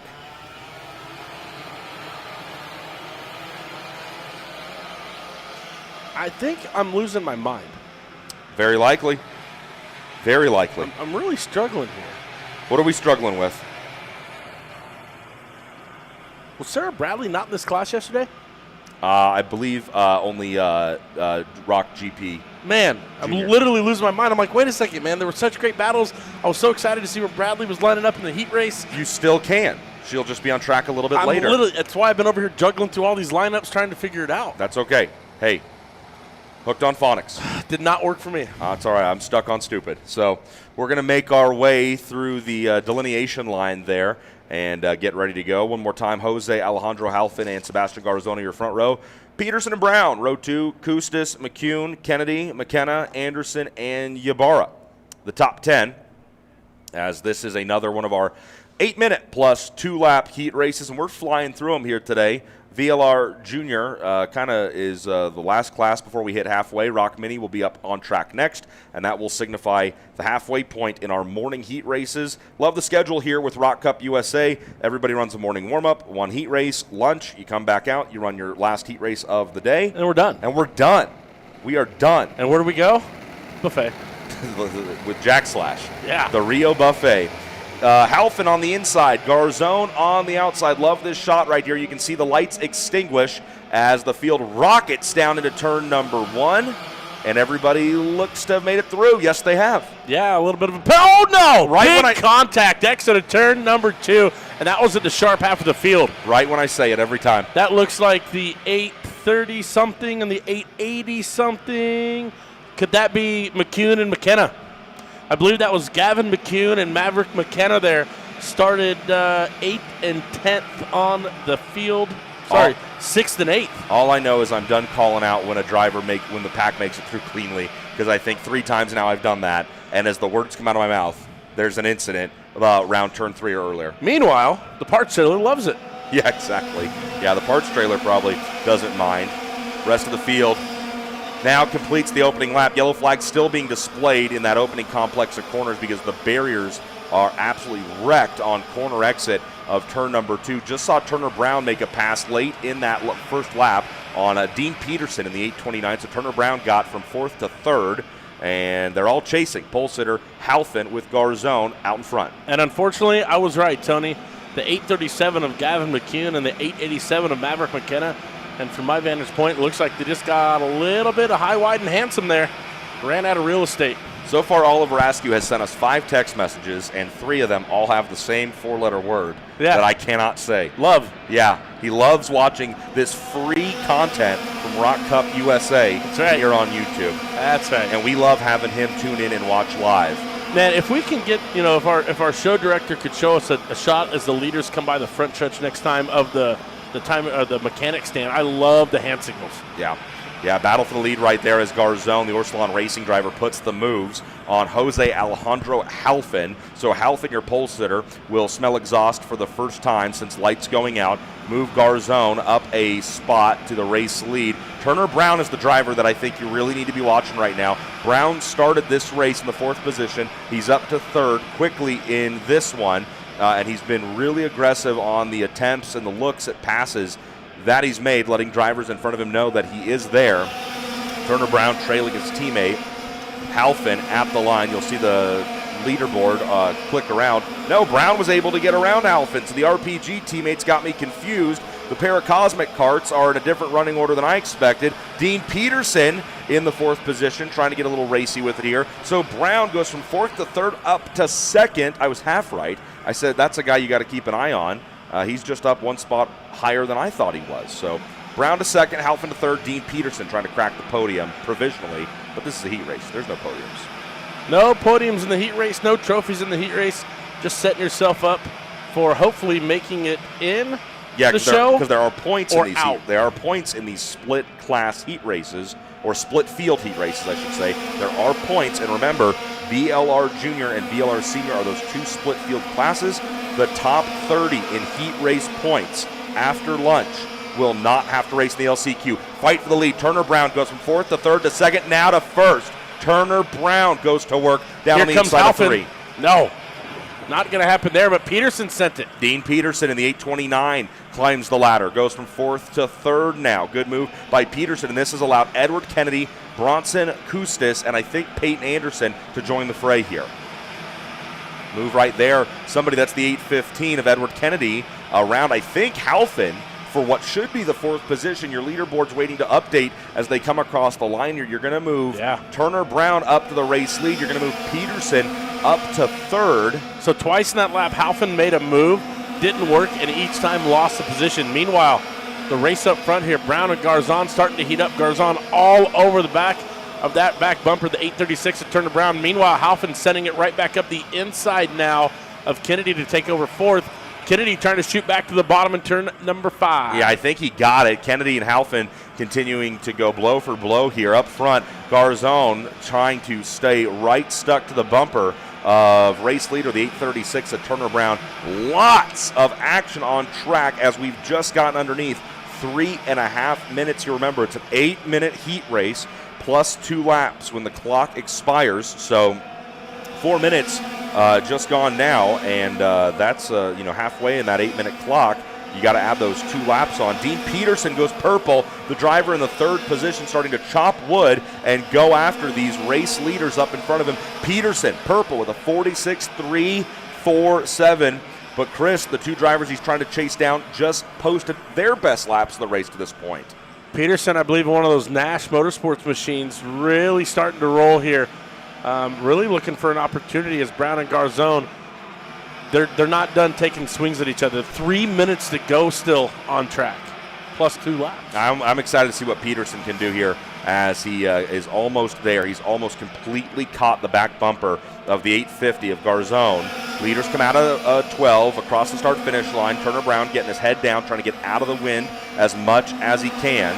It's not helping him, though, because Garzon isn't going anywhere. No. He is glued right to the rear bumper of the race leader. Dean Peterson's pretty much there. Peterson has now made this a 3-kart battle for the race lead. Yeah, it's a 3-kart breakaway up front here. Brown, Garzon, and Peterson. Then about 1.7 seconds back to Jose Alejandro Halpin and the 872 who's holding down that second group. Edward Kennedy from 7th up as high as 4th at one point. Now he's back in 5th, racing with Halpin and Bronson Kustis and Nixon Ellsworth. Ellsworth in that 877 runs 7th on the track right now. He came from 13th on the starting grid. That might just be the Visa mover of the race. Whoa, Visa. MasterCard, that's what I was trying to. No, you said MasterCard. There's another card that we were joking about yesterday that we don't accept here for sponsorship it's opportunities. MX.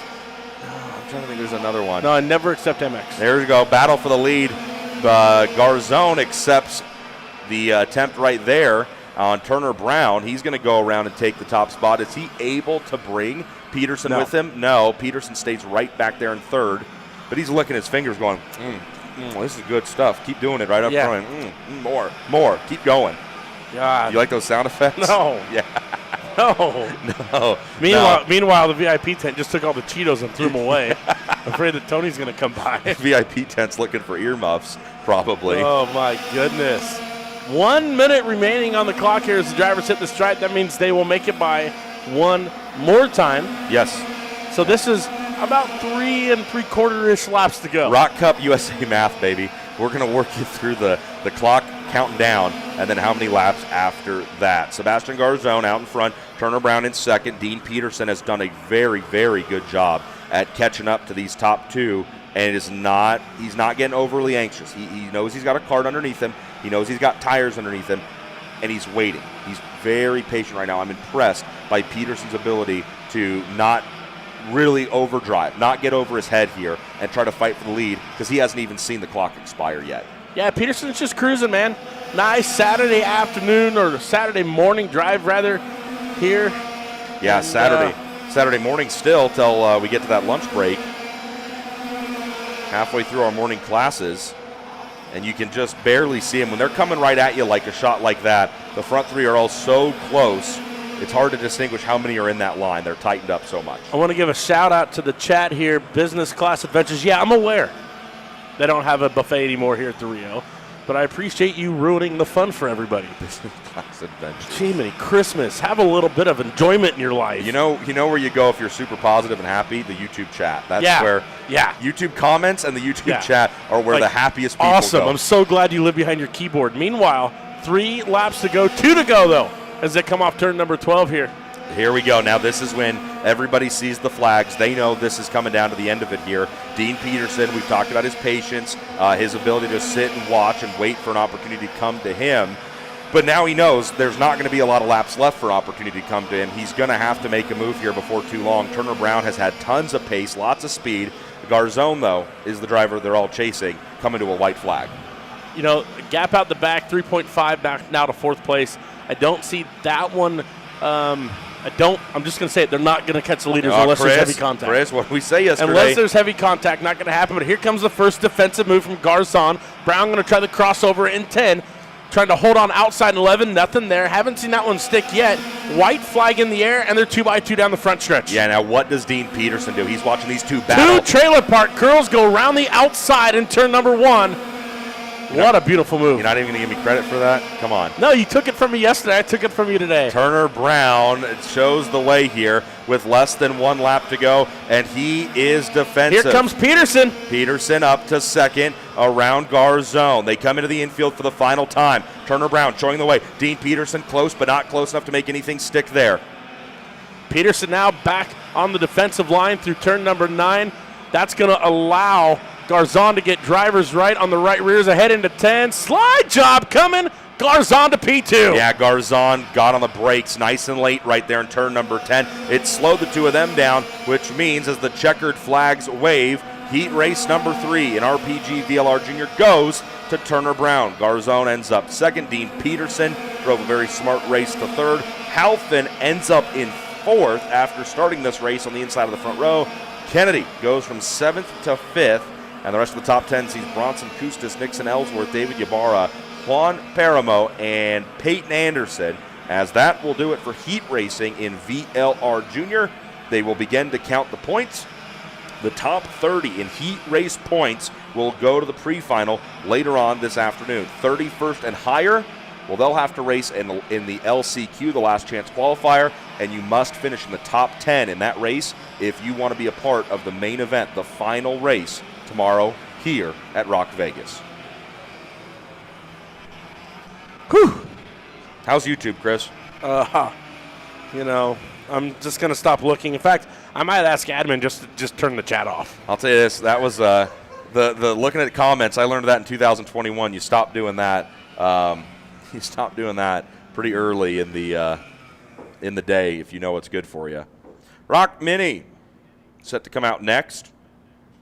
Cool shot there of the beautiful morning we now have, the late morning, just 12 minutes to noon here in Las Vegas. But, Chris, I don't know what time you were out getting your couple-mile jog in this morning. When I was out, skies were overcast. It was in the low 50s, and there was even a fear of rain. Yeah. And now that is all burned off, and it's a gorgeous early November Saturday here in Las Vegas. Yeah, I left the hotel about 5:45 this morning. Of went course. about 20 miles up the road. Yeah. It was about a 2-mile hike up. Watched what I thought was going to be a beautiful sunrise over the valley here in Las Vegas. All I saw was clouds with a hint of taupe coloring. Taupe. Yeah. I love that. Yeah. But you know what? All for the name of health and fitness. Hey, how about Oliver Askew dropping the Dream Team commentators? How about Oliver Askew just wreaking havoc in the chat? Yeah, in our texts at least. But he's I love Oliver. I found a funny video last night at dinner of in your house in Speedway hanging out with Oliver, and I don't even know what we were doing, but Oliver had his Mazda Polo on. Back during his Road to Indy days, and I'll put that in the group chat here because there was a lot going on in that. I got video. to spend time with Oliver a couple weeks ago in Indianapolis for the Chris Griffiths Memorial Test and the Fall Combine, and I didn't see him. Yeah, he was there, and we actually went and saw Doggy trifling. We went and saw the Killers of Kill Tony podcast live comedy show in Indy. Kill Tony was in Indy? Some of the comedians from the show, from the podcast were in Tony. That's cool. Were in Indy, and it was like, it's kind of like sideshow type thing. It was really enjoyable. That's cool. Yeah. Sounds like a good time. Had a good gluten-free dinner with him. Always. Here we go. This is we'll put this in the group chat here, but getting ready for ROK Mini coming up next. Liddy. If only YouTube could see. That's back in the PlayStation 4 days where Askew and I were grinding it out, 100-lap races. Yeah, the NASCAR Thunder, or not NASCAR Thunder, it was like NASCAR Heat. Yeah, it was so terrible. Yeah. So we're getting ready to roll on. We're at the halfway point now. Tony, I'm going to leave Mini to you here. Oh, thanks. I'm going to take a break. Thanks, Chris. Yeah, I good call. Good call. I'm going to go check on track progression. Good call. I think that's the right idea. And with that, the ROK Mini Heat number 3 makes their way out onto the track. Miguel Suarez and Nico Orbezo will be your front row when we come around to see lights go out. Marco Samut and Callan Berghofer. See, I got compliments on saying the last name right yesterday. Now I messed it up. Callan Berghofer starts in the 4th position. Kaysen Hodge starts 5th. Braden Wagner 6th. Jackson Croveno 7th. Troy Ferguson 8th. Riker Magro 9th. And Grayson Walcott round out the top 10. John McClellan will roll 11th. Neve Adesra starts 12th. Solomon Peragua 13th. Maximilian de Guzman 14th. And Lorenzo Varela complete the top 15 as drivers cross the delineation line, that bold red line painted just at the exit of turn number 9. That is where these drivers need to do exactly what they're doing here, and that is get paired up so we can confirm the lineup, make sure everybody's where they need to be, and ensure a solid start on the very first attempt here. So getting ready to go here. We're at the halfway point of our heat races here this morning.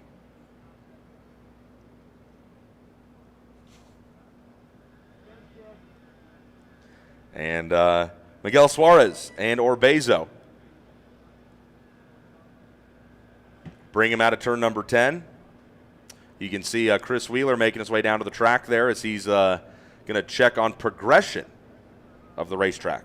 Samut 3rd, Berghofer 4th, Hodge 5th, Wagner 6th, Croveno 7th, Ferguson, Magro, and Walcott. The top 10, but they're going to follow Suarez and Orbezo across the start-finish line into the tram lanes. They cannot break out of those lanes until the lights above them on that starting gantry are extinguished. There you see the lights go out. Field can take up any part of the pavement they can where there's not already another go-kart. And we're racing through turns 1 and 2 here. Heat race number 3 for ROK Mini. And what a just large collection of karts as they make their way out of turn number 3. Everybody jostling, jumping, and jiving for position here. And we're going, we're rolling, we're racing into the infield. Orbezo and Suarez had a good go of things yesterday, heat race number 2. Oh, no, it's a parking lot in the infield. 5 or more karts are involved, and the drivers distraught, so distraught they can't get up to push their own karts. Oh, no. Some are able to continue, some are not. Big pack of karts here, 29 drivers scheduled to take the start of this race, and unfortunately contact gathering up some of them in the infield section here. Suarez, the 51.259, quickest lap right out of the gate there. Pole sitter able to use that inside front row starting position to his advantage. You see one driver putting their helmet down inside the seat, the 124. That was Emilio Wong. Wong's race done early. I think at least 2 or 3 karts are probably going to be knocked out of this one. The rest are going to just be way back in the pack here and off the pace as they gather things back up and continue rolling. Leaders make their way out of turn number 10 for the second lap here. 6 minutes plus 2 laps. Heat race number 3, the distance in this one. Suarez, Samut, Croveno, and Magro. That's the 143 pulling out to make a pass right there. Troy Ferguson is able to jump into the top 10. Ferguson catapulted inside of the top 10 thanks to a purple lap. Ferguson, your quickest kart on track, a 50.010. Great lap for the driver of the 143. Ferguson took the green flag for this one in the 8th position. And look at this. Action up at the front, racing for the lead. Miguel Suarez has lost the top spot. That should be the 175 of Samut. Let's get a look at him here as they come down the back straightaway and into that right-handed hairpin, turn number 10. Rattle for race lead coming into the picture here. The 100. Oh, no. Okay, I apologize. That's a lap cart. The lap cart was out front of Suarez, so I apologize for that. That's one of the drivers that was caught up in the initial accident on the opening lap. So Suarez has not lost the race lead. That was slower lap traffic. Samut in the 175, still the closest challenger. So got that wrong. I even talked about how we'd probably see some back markers after that incident get involved with this race. And, well, I didn't listen to my own announcing there. Probably need to work on that. So Suarez still out in front, showing the way to Samut, Criveno, and Magro and Orbizo. Your top 5 already inside of 3 minutes. So halfway on the clock here, jostling for position farther on back. Let's call that 5th, 6th, 7th, Orbizo, Hodge, and Berghofer. 4th place, Orbizo and Magro. They've swapped positions, so Riker Magro in the 111.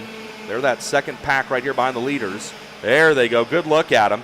The 158 of Orbizo trying to get back around. Magro down to the inside of turn number 4. Orbizo gets the 4th position. Great grab there by our camera operators as Orbizo and Magro continue to trade blows here to stay inside the top 5. Orbizo and Magro. Then behind them, Kaysen Hodge is going to obviously benefit from all this side-by-side racing. Callan Berghofer, in 7th. Troy Ferguson has gone from 8th back to 10th, now back to the 8th position. And you saw Ferguson lay down the fastest lap of the race a little while ago. He no longer has that honor. It's Nico Orbizo, quickest lap with a 49.637. Checking back in here with our leaders. Wow, Samut is so close and very good through the fast stuff at the top side of the racetrack. After that right-handed hairpin in turn number 10, drivers are really on the hammer from 11 through 12 all the way up to the hairpin in turn number 3, so you can carry so much momentum. And then you get here into the tight and technical stuff, the infield, 4, 5, 6, 7, now through turn 8. Great shot there. As leaders come flying out, they got to get back over to the left-hand side of the track to set up for the right-hander, turn number 9. And then down the back chute, they run away from us into turn number 10. And they start it all over again. These young mini drivers now can really be on the gas most of the way through this complex of corners. Out of the final turn, corner number 12, and across the start-finish line. And the 2-cart battle is about to become a 4-cart train. And at 49 seconds a lap, these drivers will beat the clock back to the line. Samut thought about taking a look to the inside there. Turn number 3 has been a very good passing opportunity in all of the classes so far this weekend. Samut loses a little bit on corner exit, and Suarez has stayed perfect through this one. Started out front, runs up front, trying to finish up front. But Criveno and Orbizo are right there, the trailing 2 carts. Criveno gives the tap to the side of his helmet. Oh, fight for second right there. Was that Criveno taking a look? Yes, it was, and it's going to hurt him more than it's going to help him because Orbizo is going to slide by down on the inside move. Orbizo from 4th now up to 3rd, getting in front of the 149 of Criveno. Interesting there. I did not expect to see Criveno, did not expect to see him attempt that pass. Just a few corners ago, he had tapped the side of his helmet to let Orbizo know he wanted to work together. Fight for the lead down into turn number 4. Samut gets the job done.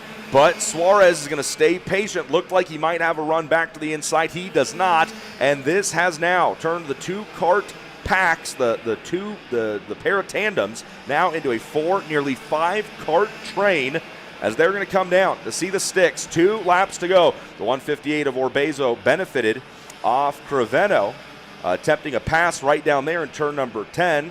Criveno killed his momentum. Orbizo was able to pick up the pieces, and now Orbizo shoving the 126 of Suarez down the front straightaway. Sticks in the air, 2 laps to go. This is ROK Mini, heat number 3. Samut's going to get defensive down on the entry to turn number 3. That shakes everything up. Contact. The 198 and the 149 of Criveno. Hodge and Criveno get together over in turn number 3.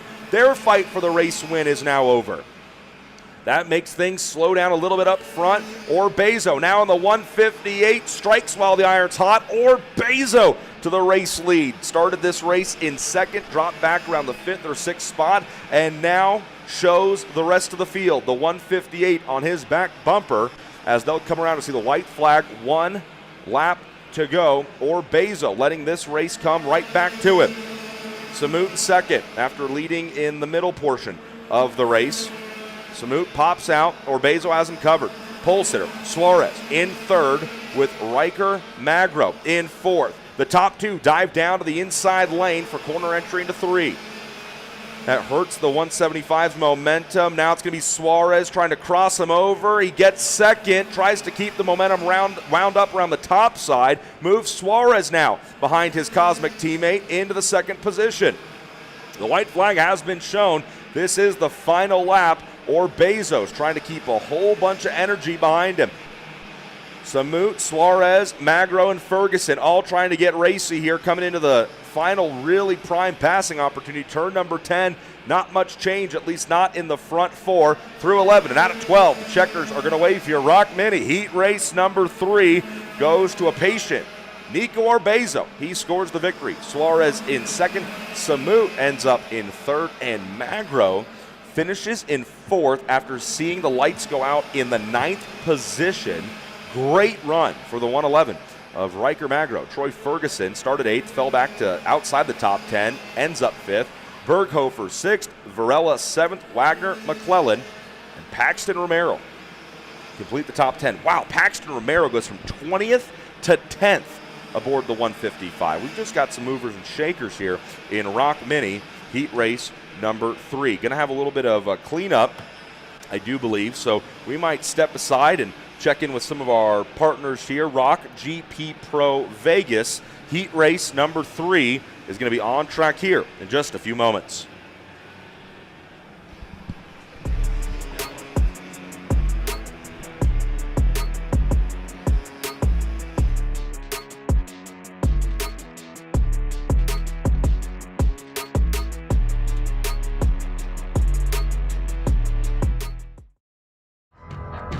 ROK Cup USA, featuring racing from coast to coast. Fast, friendly, and fun. Come join us at ROK Atlanta, ROK Pacific, Florida Winter Tour, or ROK Vegas. ROK Cup USA, home of ROK Vegas and the original Florida Winter Tour. ROK Cup USA, serious fun.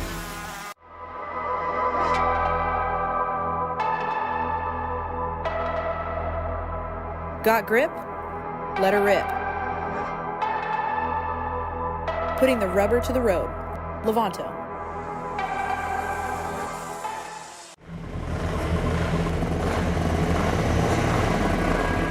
From Italy for the world. Vortex Engines.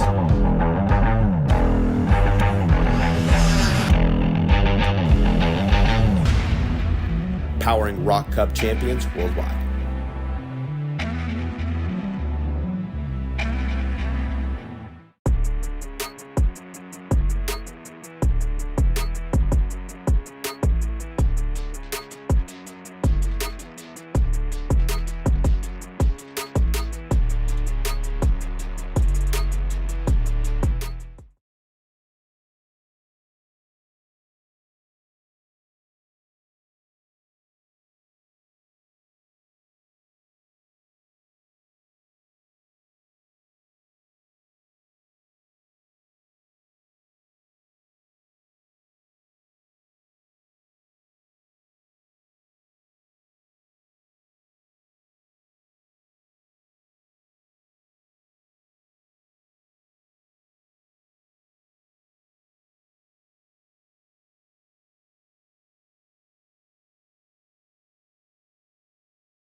Welcome back, folks, to live coverage of ROK Vegas 2024 here at the Rio in Las Vegas, Nevada. Tony Laporta and Chris Wheeler with you from high above the racetrack here in the back parking lot of the Rio All Suites Hotel and Casino. Speed Lab Racing Engines, ROK GP Pro, heat race number 3 out on track. Blake Nash got the pole in qualifying and picked up the heat race victory last evening, so he'll lead the field of the green flag. Frankie Mossman will be on his outside in P2. Stephen Miller and Oliver Maroc share row number 2. Chase Hand rolls off in 5th. Max Saga in 6th. Gavin Wardell, Craig Vasquez, Rivetta, Hunter, Fernandez, and Legault make up the 12-kart grid here in Speed Lab Racing. It's ROK GP Pro. Blake Nash, Frankie Mossman, Stephen Miller, Oliver Maroc, everybody in this top 6 of this field have just put on great racing all weekend long. Lights go out and the field rockets through turn number 1. Good start here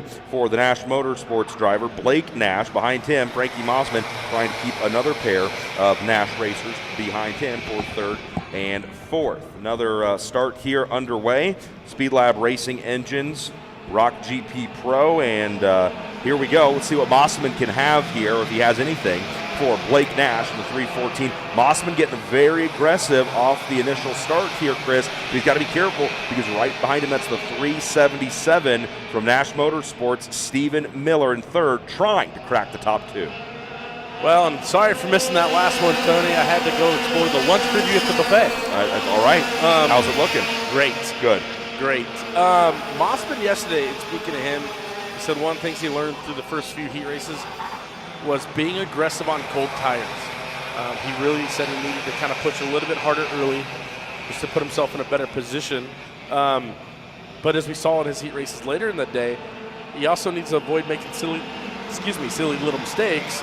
He has the speed. He's just got to put it together. He's put it together right there with the pass for the lead over in turn number 9. Yeah, great move right there by Mossman, making a late move. Now he's going to get defensive. A couple of Nash drivers right behind him. Mossman bottles things up on the exit. Blake Nash trying to keep Stephen Miller at bay, but he's not going to be able to. Move to 377 of Miller from 3rd now up to 2nd. Nash gets on the brakes late there on the entry to turn number 1 to try to keep the 327 of Chase Hand right behind him. Got to have a great conversation with Chase and Joey in the hallway of the hotel last night, and Chase just talked about how much fun he's having and how enjoyable of an experience it's been. I think he's done great so far on the big stage like the one we've got here at ROK Vegas. Yeah, obviously they've been super fast in their other class here with the GP Pro class. They didn't quite have the front-running speed through yesterday, but it seems like they've made some changes overnight, and that thing looks a little bit more tuned up.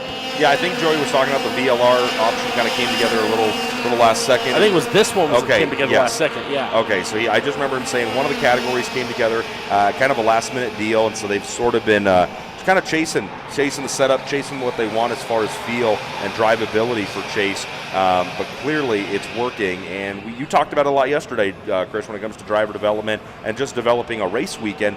Laps are the key. Laps are the answer to everything, but that's what makes it so competitive.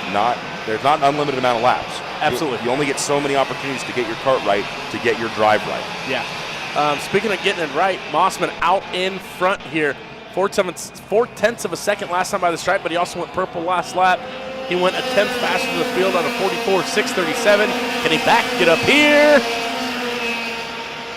Yes, he does. Goes purple again. 44.292. Funny story, though. Blake Nash also ran a 44.292. Trying to push his teammate, Stephen Miller. Everybody first down to 6th has improved every single lap. They've been out on track early going in this one. We've just passed the 12 o'clock hour as we look now to battle for, what would that be, the 3rd position, 3rd and 2nd, racing amongst each other right there. Nash teammate, Stephen Miller, Blake Nash. I watched Blake do a lot of running earlier this year at the Florida Winter Tour, and then he got to spend some time over in Europe. Blake Nash move him up 1 spot on Stephen Miller. Move Nash from 3rd to 2nd. Nash up 1, Miller back to 3rd. And Kai Hunter is trying to chop wood here, and that's exactly what he does. Kai Hunter lays down his best lap of the race, 44.366, but no stopping. The freight train that is Frankie Mossman, purple lap again, a 44.2 4.87. Mossman, your quickest car on the track. Once again, that clean air and that clear track ahead of him is allowing him to do exactly what he wants to do. You know, it doesn't matter what form of motorsports we're working with, Tony. There's one thing that gives everybody advantage anytime they get it, and that's clean air. Yep. Clean air, clear track, no worry about hitting your marks, able to focus and essentially run qualifying laps, which I'd say that's what Frankie Mossman has been doing. Can he go purple again the third lap in a row? Boom, does. 44.140. Mossman on rails right now. Yeah, Mossman really has that speed concept machine rolling up out front. 9/10 of a second the lead last time. But Tony, 3 minutes on the clock and 2 laps after that. So still plenty of racing. A lot can change. Well, and here's the thing too. Yeah, Mossman's laying out flying laps, right? But it's not that Blake Nash and Stephen Miller are out to lunch. They've both just posted their fastest laps of the race right now. Nash is doing a very good job at keeping Mossman within a second out in front of him. Right now, if you're Mossman, you're thinking to yourself, man, I hope this thing just keeps getting better and better. But if you're Nash or Miller sitting back there in second, third, all you're thinking about is, man, we hope they got it wrong and they peaked too early. Blake Nash goes purple. He's taking his fate into his own hands. Blake Nash knows that if he wants to catch race leader Frankie Mossman, well, the best way to do that is go quicker than him. And that's exactly what he's done. A 44 flat for Blake Nash to a 44.1. Again, it's not like Mossman has slowed down. Mossman improved as well, but he didn't improve as much as Nash. Mossman a 44.1, but a 44 flat for Nash. At this point, it's not about drivers getting comfortable.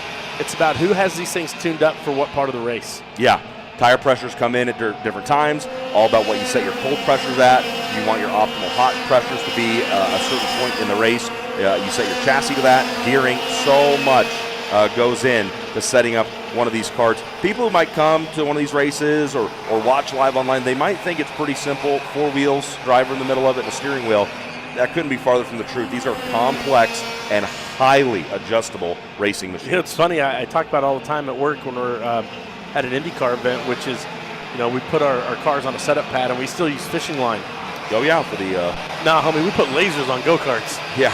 You know, it's quite funny how that works. Through turn 10 here, 1.5 minutes to go. Still plenty of racing. The lead down to 0.8 of a second last time by. Let's see if it's going to change here as Mossman crosses the stripe now. Another lap completed, 44.0. How about a 44.02 though for Nash? Nash continuing to just click off a little bit at a time. Your margin now 0.7 of a second. Yeah, it was 0.9, 0.8, now 0.7 of a second. And at that rate, it's going to be very, very close if Nash can continue to take 0.1 to 0.1 out of Mossman's race lead. They're going to get the lap they're on and then one more before they see 2 to go. You can do the math at home. At 0.7 of a second, he's going to need a few more laps at the pace he's going. So either Nash needs to step up the speed even more, which that's so hard. It's not like these guys can just push the pedal down harder. That's not how it works. Although Nash kind of makes it look like that's how it works. The first man today to go sub 44.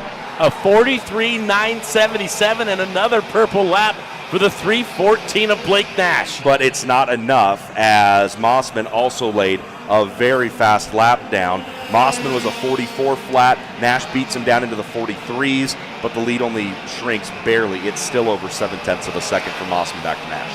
Yeah, still a lot of ground there, but you got to give the tip of the cap here to Blake Nash. Oh, he's driving incredibly. Unbelievable. I mean, they've got that thing screaming right now. Mossman is just doing what he has to do, and that's maintain an equal or right there kind of pace.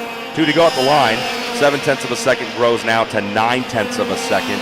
So Frankie Mossman knows that he only has a lap and a half really of work left to do. Nash, unfortunately, starting to run out of time. Yep, last time by, actually Nash with a 44.3. Mossman opened up another 0.3 of a second with a 44 flat. Stephen Miller runs third. Kai Hunter, I thought maybe he'd have something to get up there and challenge for at least maybe the third or second position. That hasn't materialized. Oliver Marak is in 5th. Santiago Fernandez, Chase Hand, Buck Rivetta, Gavin Wardle, and Max Saga, the top 10, as they'll come around to see the white flag wave. And it's wild here, Tony. 2 laps into this race, the top 6, 7 were all bumper to bumper. And now as this thing extends out, there's been no drama on track in this one. And the top 7 separated by almost 5.5, nope, almost 6 seconds now. Hey, but no drama can sometimes be a good thing, right? Oh, yeah. Very mindful, very demure heat racer. Second day in a row, Chris Wheeler's dropped a very demure into the broadcast. Yeah.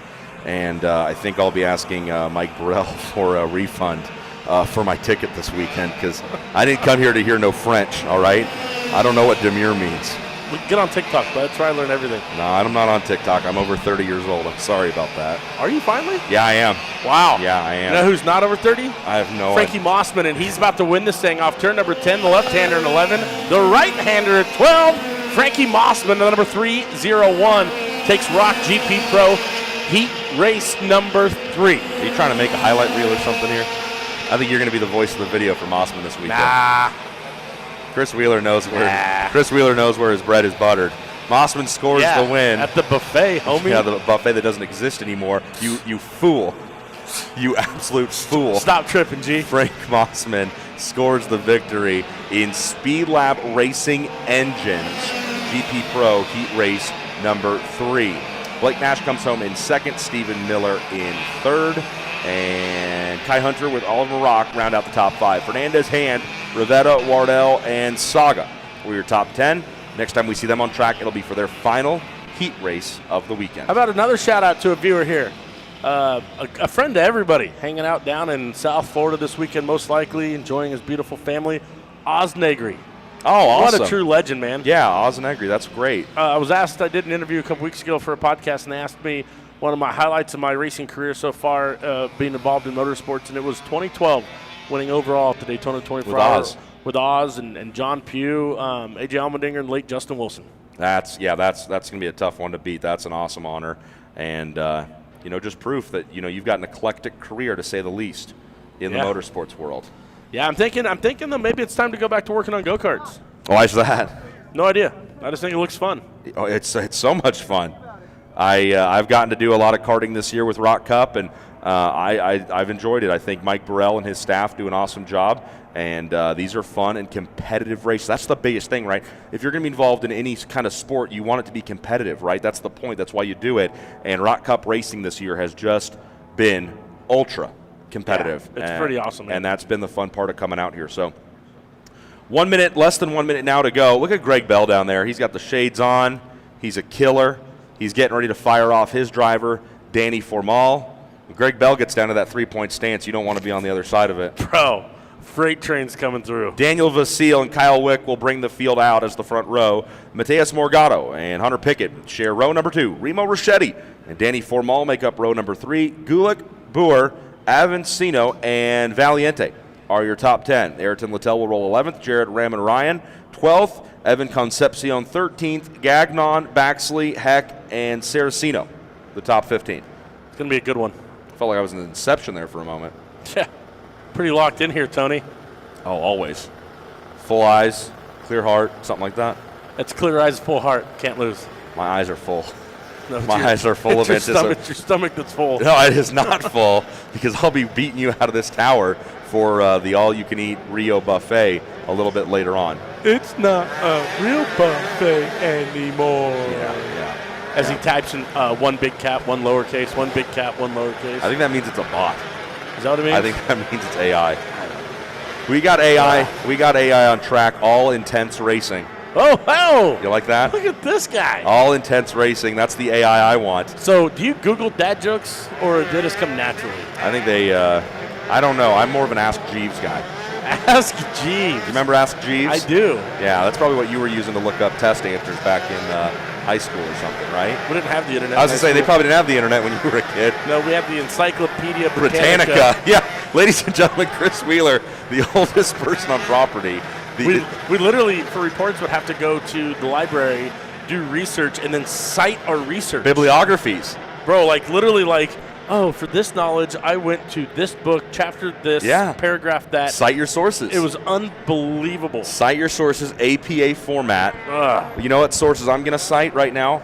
This free broadcast, because that's what we're watching. Absolutely free, folks. The only thing free coming from Vegas. Well, is this broadcast. Yeah, I bet there's other free things you can get here, but we're not going to worry about them right now. Vasile and Wick bring the front row into the starting boxes. Mateus Morgado and Hunter Pickett share row 2. Rachetti and Formal start 5th and 6th. Gulick and Boer 7th and 8th. Avancino and Valiente are your top 10. Littell, Raymond Ryan, Concepcion, Gagnon, Baxley, Heck, and Saraceno. How about Remo Rachetti here, starting row number 3, driver's right in the 5th spot. Got a little bit of angle on that thing. He's kind of nosed into the middle. This is going to be interesting to see how that kart launches. Visors down, to the lights we go. Waiting to see all 4 red lights become illuminated up there on the top of the starting gantry. Daniel Vasile and Kyle Wick. Can Wick make money on that off-pole left lane start as they fly down into the right-hander? The lights go out, we go racing, and Wick does exactly that. Gets a great jump, uses that rubber on the launch from the left-hand lane. Wick gets the whole shot into turns 1 and 2. 5 for 6, outside lane dominant. Absolutely. A little racing already aggressive at the top side over in turn number 3. They didn't, I don't want to say they got into each other, but they got to know each other a little bit. Pole sitter Daniel Vasile and off-pole starter Kyle Wick flip positions. Vasile back in second. Wick, your race leader, after getting a great start in the left-hand lane. So here we are in this pro shifter, and they are absolutely making it chaos already through turn number 10. Everybody trying to build up some tire temps here, and we're going to see some moves into turn number 1, I have a feeling, Tony.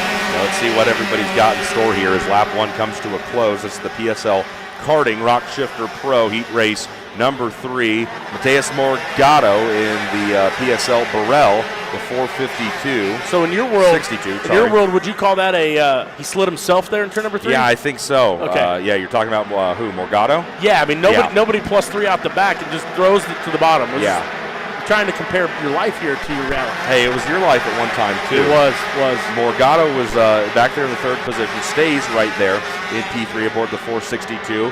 Possible trouble? No. Don't know. There we go. Whew. Rest of the field makes their way through 11 and now out of 12. Lap number 2 in the books. And Kyle Wick setting blistering pace right now. The fastest kart on track is the 437 of Danny Formal. Look at this here. Morgado, you talk about him sliding himself. It's not helping as now Formal has caught right up to the back bumper of the PSL karting driver as they race for 3rd. Obviously, Formal started heat race number 1 in the back, moved up to 6th or 7th, hung out heat race number 2. Is heat race number 3 finally where we're going to see what Danny Formal has to offer? I'm really interested in what Morgado's, kind of doing here. He's got to be defensive because Formal is such a threat anytime he's behind you. But Morgado also has to focus forward, right? Vasile up in front in second. Kyle Wick, your race leader. Let's take a look at the margins this time by. Purple lap for Vasile, the pole sitter, goes 42.155. Big problems here for Hunter Pickett in the 436. Saw that over in turn number 8. Saw him run just a little bit wide on corner entry. Yeah, he had lost 3 spots the lap before, and now he's dropped to the bottom of the scoring pylon here. He's now in the scale line, so unfortunate here for Hunter Pickett in heat race number 3. Leaders are just near the halfway point on the clock here, this 8-minute plus 2-lap race. Kyle Wick doing a very good job, the young driver from the Pacific Northwest. Got to watch him race a ton at Pat's Acres Racing Complex up in Canby, Oregon. Him and Jacob Gulick as well. Gulick runs in the 6th position right now. A couple PNW products. Daniel Vasile aboard the Ital kart. Cool connection there. That's the chassis I grew up racing, so good to see them out here with a strong showing. Morgado, got to watch him race the Florida Winter Tour a bunch earlier this season. And then Danny Formal, he's just one of those long-standing names in the sport, right? For us old guys, it's fun watching a driver like Mateus Morgado now in the pro shifter ranks. I remember when Mateus Morgado was in mini-maps. Right? Like that's how long we've been watching Mateus Morgado run up front here in the United States. Yeah, same thing. Hunter Pickett has been, making the progression up the ladder in karting. Tough luck, obviously, in this one as he's in the scale line. Chris, you called that out already. Scored down at the very bottom in the 16th position here. So last night we talked about how when the sun went behind the Rio All-Suite Hotel and Casino, how much the track conditions were changing. And that's when Daniel Vasile and that Ital kart were really hooked up. They checked out at a pretty good race and a big win in the heat race number 2. Now it's early in the day, sun is out, ambient temperature still a little low, but track temp starting to rise, and everything seems to be a little bit more equal. Morgado's really just kind of cheating entry a lot, I think, on some of these faster corners. We've seen him get down about a half a lane lower than the driver he's chasing, Vasile, and I think that's kind of throwing Danny Formal for a little bit of a loop because he's not necessarily getting defensive. We got a race for the lead starting to pick up here. Vasile is getting closer and closer to Kyle Wick, but Wick able to grab the gears and get gone. down the front straightaway. Morgado's just running an interesting line on corner entry, at least a few times we've glanced down and seen him. I don't know if it's helping him. I don't know if it's hurting him. He's kind of just right there riding in that third position with 4 mile behind him. What I love what we're seeing here on the cameras, or on your screen at home rather, is the parity in this Shifter Pro class, right? We've got 4 different chassis manufacturers up representing the top 4 with the GFC out front. Then you've got an Ital cart followed by a Bureau and then a Sodi cart. Yeah, absolutely. Good variation. Just like when you kind of come to Vegas. Oh, Morgado.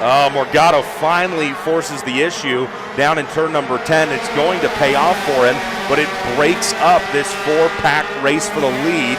And you know Vasil's not going to be happy with that. Not only does he lose second, go to third, they lose touch with race leader Kyle Wick. Yeah, and you don't want to give Kyle Wick much of an advantage here. He's already one of the fastest guys on track all week long here in Rio.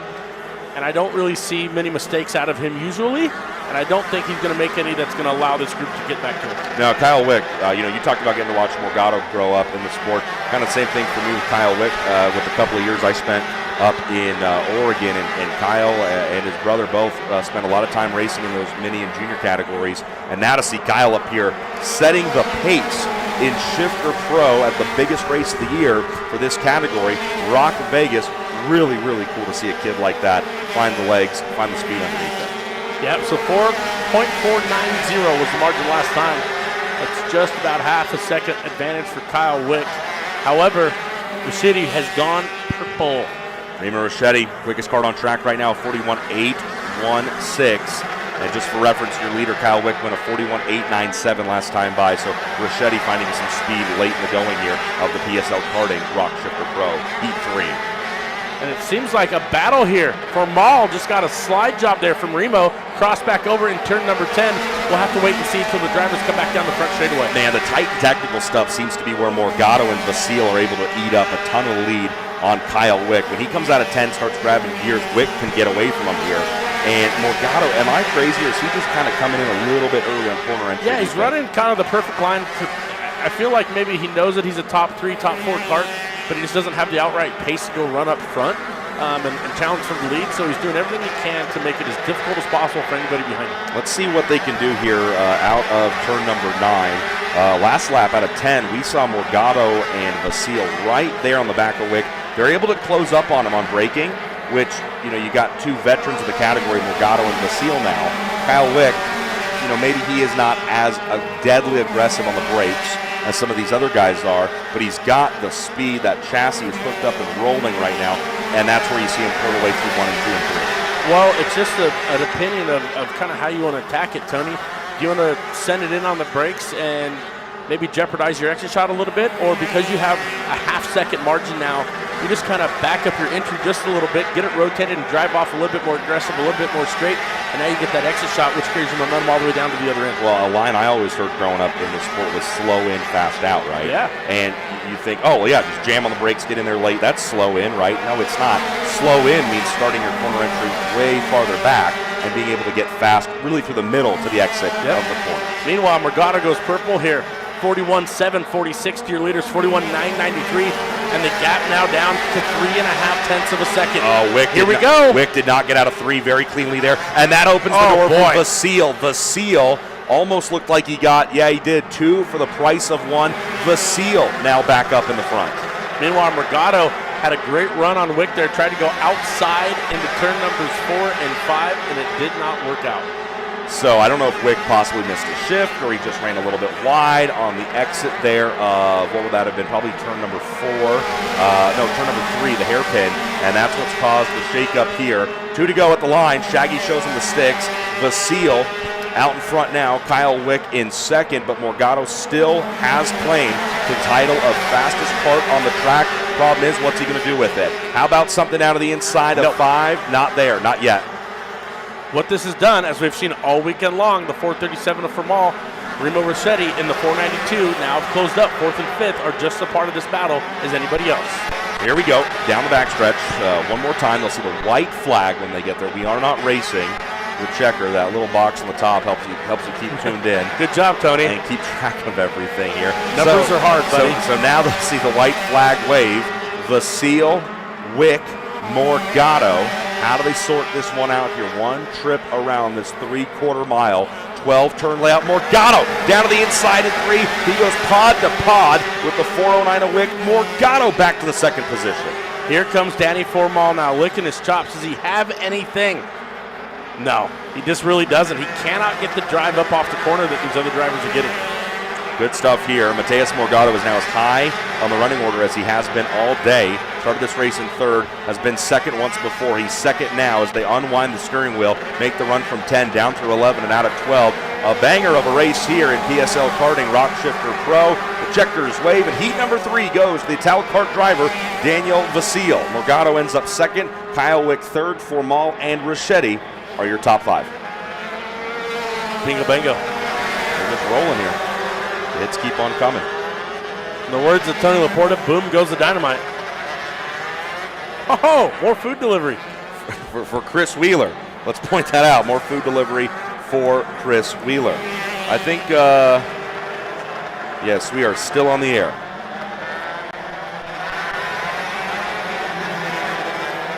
So the top 31, the top 30, yes. The top 8.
We don't want you to pack up. Even though there is an LCQ, the numbers have worked out. It sounds like, again, this is what I'm just being told, VLR Junior, everybody will race later on this weekend on Sunday. So if you are VLR Junior, it sounds like some changes have been made. I'm not 100% sure exactly. I've just been told to communicate that in VLR Junior, everybody will race. There still is going to be that quote-unquote LCQ, but it's not really an LCQ. Yeah, Tony, since the schedule is already set, what they've done here, 38 drivers in that class, 40's the max, okay? And so drivers in points after 3 heat races in that class, 31 through 38, will still run an LCQ, and that'll just set those drivers' position for the bottom group for tomorrow. The top 30 will run a pre-final, but everybody's going to make the show. Right now, that is not necessarily the case in VLR Senior. Correct. Senior has more than 40, so Senior is going to send some people home for sure. All right, so VLR Junior, everybody will be racing on Sunday. VLR Senior, that is not the case. That will stay a true last chance qualifier. Rocket Racing Company, ROK GP Junior is out on track. Wow, those are some clean-looking mozzarella sticks right there. Special delivery for you, buddy. You know I don't eat fried cheese when I'm announcing. So yeah, you eat fried cheese at all moments of I your only life. eat fried cheese in bed. That's kind of my rule of thumb there. Well, then what is that thing, that blanket that you have wrapped around you? Right now. Is that your binky? It's my excitement blanket because we've got some great racing still to go here. Rocket Racing Company, ROK GP Junior out on track. Turner Brown, we've already seen him make some moves, not fake some moves earlier today. Turner Brown will start on the pole position with Diego Ardiles in the second position. Sarah Bradley, Chris, she's in this one. Let's go. She rolls third with Naomi Garcia in fourth. Vanchev, Dupuis, fifth and sixth. Chaparro, Peterson, Kennedy, and Halfin, your top 10. Turner Brown brings them into the tram lanes with Diego Ardiles just to his outside. The rolling start, nice and controlled pace here. Brown on the inside, Ardiles on the outside. The lights go out, great looking start there. Unless you're on the inside, Ardiles jumps from the top side down to the inside. Ardiles, your race leader. Turner Brown will run second as the field comes out of turn number 3. They head for the infield, jostling for position. Farther on back, couple carts getting a little sideways, using up that whole brake pedal.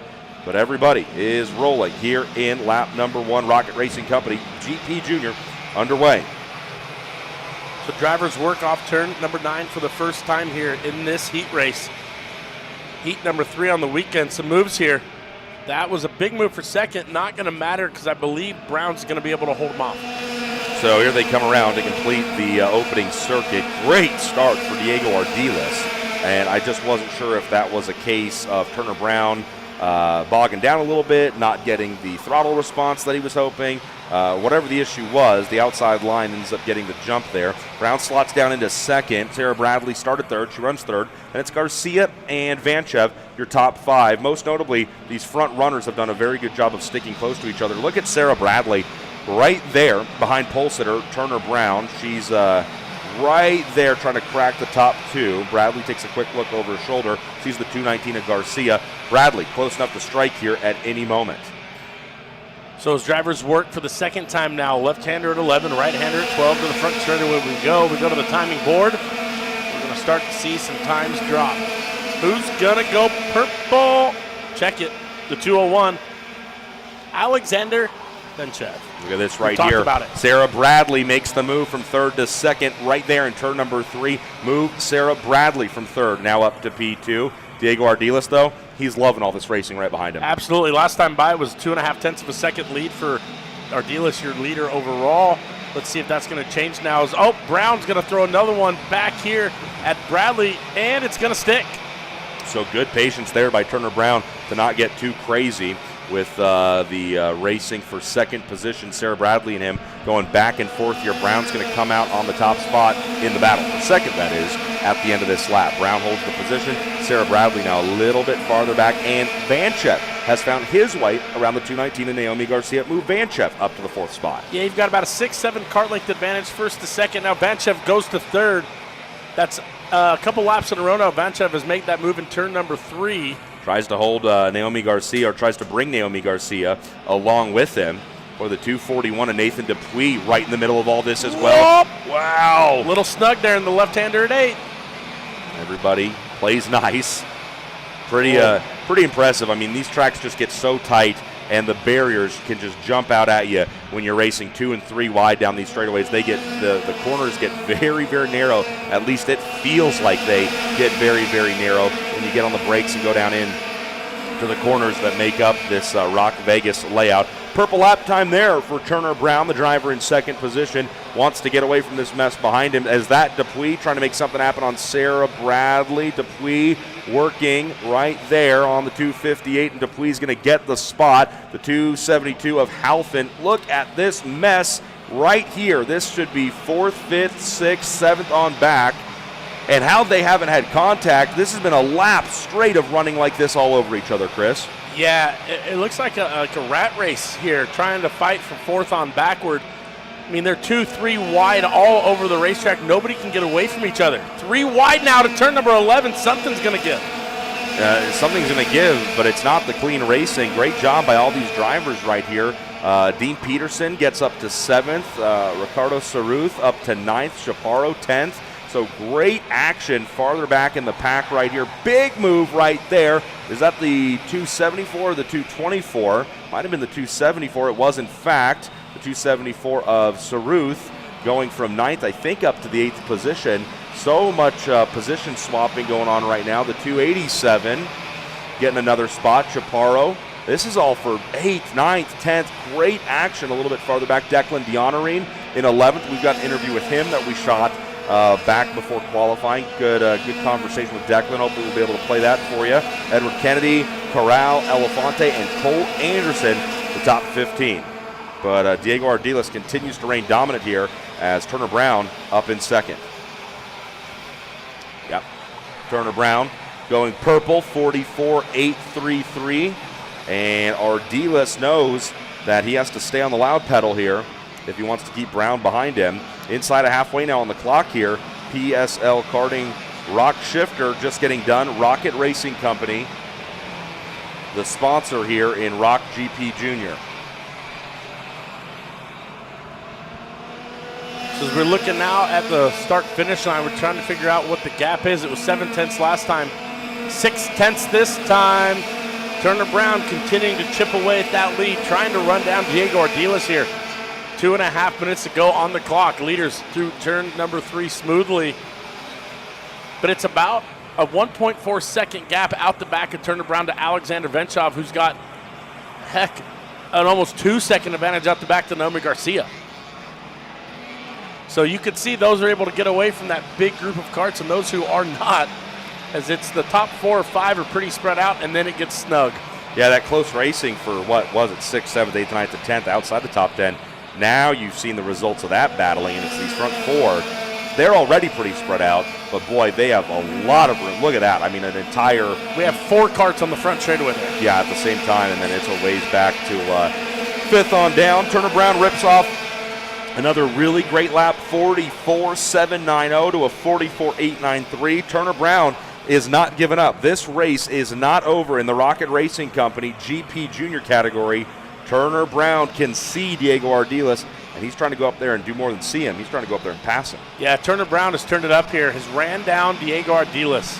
1.5 minutes to go on the clock. I'm guessing that's going to be about 2 laps additional here on the clock, maybe a third one. So we're about 4 or 5 to go here. Whoa. And it's starting to really get snug up here at the front. We're trying to do this math now inside of, we were only doing this inside of like 45 seconds. Now you're doing the math almost 2 minutes out. Chris, listen, if you want a job at NASA, okay, go somewhere else. We're not trying to do that much physics right now. I'll just wait for the clock to run out, and then we'll tell the folks how many laps there are left, okay? I'm always pushing your boundaries here to make you a better person, Tony. Thanks. Thank you. That's being the older, less effective version of you. That's what I've got to offer the world. Well, we can't say that yet. I have to get to the same age, and then we'll determine. Determine who was more ineffective. That's fair. I'll tell you who's not being ineffective right now. Turner Brown. He has done a fantastic job at running down Diego Ardiles. The lead has completely evaporated. On the exit of a few corners, Ardiles can put about a kart length between them, but not much more than that. Turner Brown puts his head down at 40-some seconds left on the clock here. Again, Brown goes purple. Quickest lap of the race, 44.677. Turner Brown is there. Yep, Turner Brown knocking on the door here. 15 seconds on the clock, so it'll be 2 to go when they get back to the stripe as they work themselves through the right-hander at 6, left-hander at 7, set up for the heavy braking zone into 8, bumper to bumper. It's not a traffic jam, folks. It's a breakaway. Here comes Turner Brown to the lead. Turner Brown timed that beautifully, carried a ton of momentum through turn number 8, threw it down to the inside in turn number 9, and that's given the Cosmic Kart driver the lead here, coming around as it's going to be mighty close on the clock. Do they see the sticks? Yes, they do. 2 laps to go in the Rocket Racing Company GP Junior Heat number 3. Can Ardiles answer back? I think so, but what I'm really paying attention to now, though, is the 3.5 tenths of a second that Vanchev closed in on just the last lap. These two are starting to race. They're starting to slow down. Can we make this a battle of 3 karts, or is it going to remain 2, Tony? 1.8 seconds, the gap from first to third last time by, and side-by-side racing is going to hurt these two. Now Ardiles tries the same move Turner Brown put on him 1 lap ago. Ardiles just a tick too far back to make anything happen. But Turner Brown knows his intentions of Diego Ardiles, so he'll begin to drive defensive. Out of 10 through 11, now through 12. White flag in the air. This is Turner Brown's race to lose. Here it goes. Ardiles looking to the or the bottom side here. He's going to get it into turn number 1. Not clear so in fast. turn number 2. He took 2 corners to get the job done. Now Ardiles will get defensive as they head to the infield. Don't look now. Here comes the 201 of Alexander Venchev. Wow. 2 RPGs, 1 Speed Concepts out in front here. Are we going to have a little bit of help, or are we going to see a little argy-bargy? That just goes to show you how much you slow down when you spend time racing the driver right next to you. Ardiles defensive through 9. It slows him down so much. Vanchev with the big run. Brown runs right into the back of him. Vanchev is going to dive down to the bottom, but Ardiles occupies the inside lane. No chance there to make the pass. What about on the high side through 11? It turns into the inside in 12. Ardiles has him covered. Diego Ardiles wins the Rocket Racing Company GP Junior Heat number 3. What a great last 2 laps here, Tony. Hey, ROK Cup USA, we'll see you the whole seat. You're only going to need the edge. That's right. Alexander Vanchev did exactly what you said he would do. And that was reel in those two because the top two just continued to fight tooth and nail, and that allowed Vanchev to crawl back in that thing. Really, really good stuff as we wrap up Rocket Racing Company GP Junior. 2 heat races to go, but only one class. It's the Nash Motorsports VLR Senior. This is their 3rd and final heat race. So again, just to quickly clarify, due to the fact of having more than 40 entries in VLR Senior, they will run a LCQ, the last chance qualifier, right before the pre-final. And that's going to come up after lunch, which Chris has gotten a head start in here in the booth. But in VLR Junior, there will not be a true last chance qualifier. There are less than 40 entries, so everybody who signed up for VLR Junior will race in the main event on Sunday. Heat race points will be tabulated here in VLR Senior, and the top 30 in heat race points after these 2 heats will go to the pre-final. The bottom, the remainder, the 31 and up in points, they'll have to race an LCQ, and they're going to take the top 10 finishers from that LCQ to be a part of the main event tomorrow afternoon. Yeah, important. Again, VLR Junior drivers, if you're here at the track and you can hear this, and you're in the bottom 7 or 8 points, 31st or back, it's okay. You are going to run an LCQ, but you're going to make the main event. Everybody's racing tomorrow. It's like when you show up at the last race of the season and all the full-timers get a provisional. Yeah. You're in the show. Locked in. You're racing. So don't worry about it. Don't go anywhere. And don't eat your mott sticks too fast, kids. That's the real lesson we want to pass on. Oh, goodness. We want to pass. Always have a, wow, I don't know if I've ever seen a mott stick go down with a, what is that beverage called? That looks very fancy. What is that? That's a San Pellegrino. Is that some kind of lemonade? Nope. That is a sparkly water. You've changed. You don't remember where you came from. Here I am. You're different. You're different. I'm back at the Rio, You're homie. different, dude. Wheeler's different. He's eating mott sticks that are brought to him in tin foil and drinking Pellegrinos. Oh, Director Brandon wants a hookup here. Hey, Brandon, now I'm going to give you 3. Now just eat those slow now. I'm not greedy. Eat those slow and make sure you have your San Pellegrino. Stop. You're more cultured than that. Listen, I went to a public school, okay? Same. I mean, yeah, public school in California. Before you moved to Indiana and became really cultured. Yeah, Corn Coast. This is Nash Motorsports. Hey, that's a jack slash right there. Nash Motorsports VLR Senior Heat 3, A versus D, and then you'll see B versus C. And again, just one more time, they'll tabulate the points from these 3 heat races that have been run over the course of the weekend. They'll add them up. After the heats are done, if you're in the top 30 in points, you are locked in. You're racing on Sunday. You'll go to a pre-final to determine the starting lineup. If you are outside the top 30 in points in VLR Senior only, you will run an LCQ. They'll take the top 10 from that, and you will race on Sunday as well. Everybody else, they can tune in live on ROK Cup USA's YouTube to watch live for free. They can. How cool is that? It's pretty awesome, Tony. The Nash Motorsports VLR Senior grid takes to the track. VLR Senior, this is Heat 3A versus D. Jesus Vasquez Jr. and Nico Serafati are the front row, while Jose Carlos Hernandez shares row 2 with ZCD, baby. Zachary Clayman DeMello. Oliver Maroc starts 5th with Patricio Gonzalez in 6th. Kieran Rogers, Frankie Mossman, Alan Eisenbard, and Bernal Valverde complete the top 10. Tristan Cararillo rolls 11th. Camden Romanis 12th. Valen Venkech 13th. Raheem Alibai 14th. Jack Small 15th. Philippe Aguilar 16th. Ridgely Welch, Joshua Sumvalis, Jameson Gwinnett, and Theo Silveria are the top 20 in the first of our 2 heat races. Nash Motorsports A versus D coming to you. So they roll now through turn number 12 and hit their tram lanes. Nice and tidy is what we're looking for. Race control and race directors having a close eye on this one. Looking to make sure nobody's going to pop out of line. Ryan Egan quickly jumps to safety. You're going to want to get away from these barriers, young man, because the lights go out and the revs come up. We are racing with Nash Motorsports VLR Senior. A versus D take to the track now. Pole sitter's going to get a challenge right here, and Zachary Clayman DeMello is going to follow along for the ride. Clayman DeMello from 4th to 2nd early on in this one. They got them stacked up here, Saito by Saito. Oh, got a couple of them together here. Another one up and over. That's a You've parking got lot. 3 stop now. Not really sure why we're getting out to just fire the thing up, man. You got a button. The 929, the 917, and the 915. A little bit farther back in the pack here. Valen Venketh, I think the 917 of Jack Small, and I don't remember the other number of the driver we saw, but everybody is able to roll away from this one. And look at the deficit after only one lap. Clayman DeMello has to get defensive here. That's just the race for second because Jose Carlos Hernandez is so far out in front, it's hard to keep He's got him a in the same full frame. second advantage here after one lap.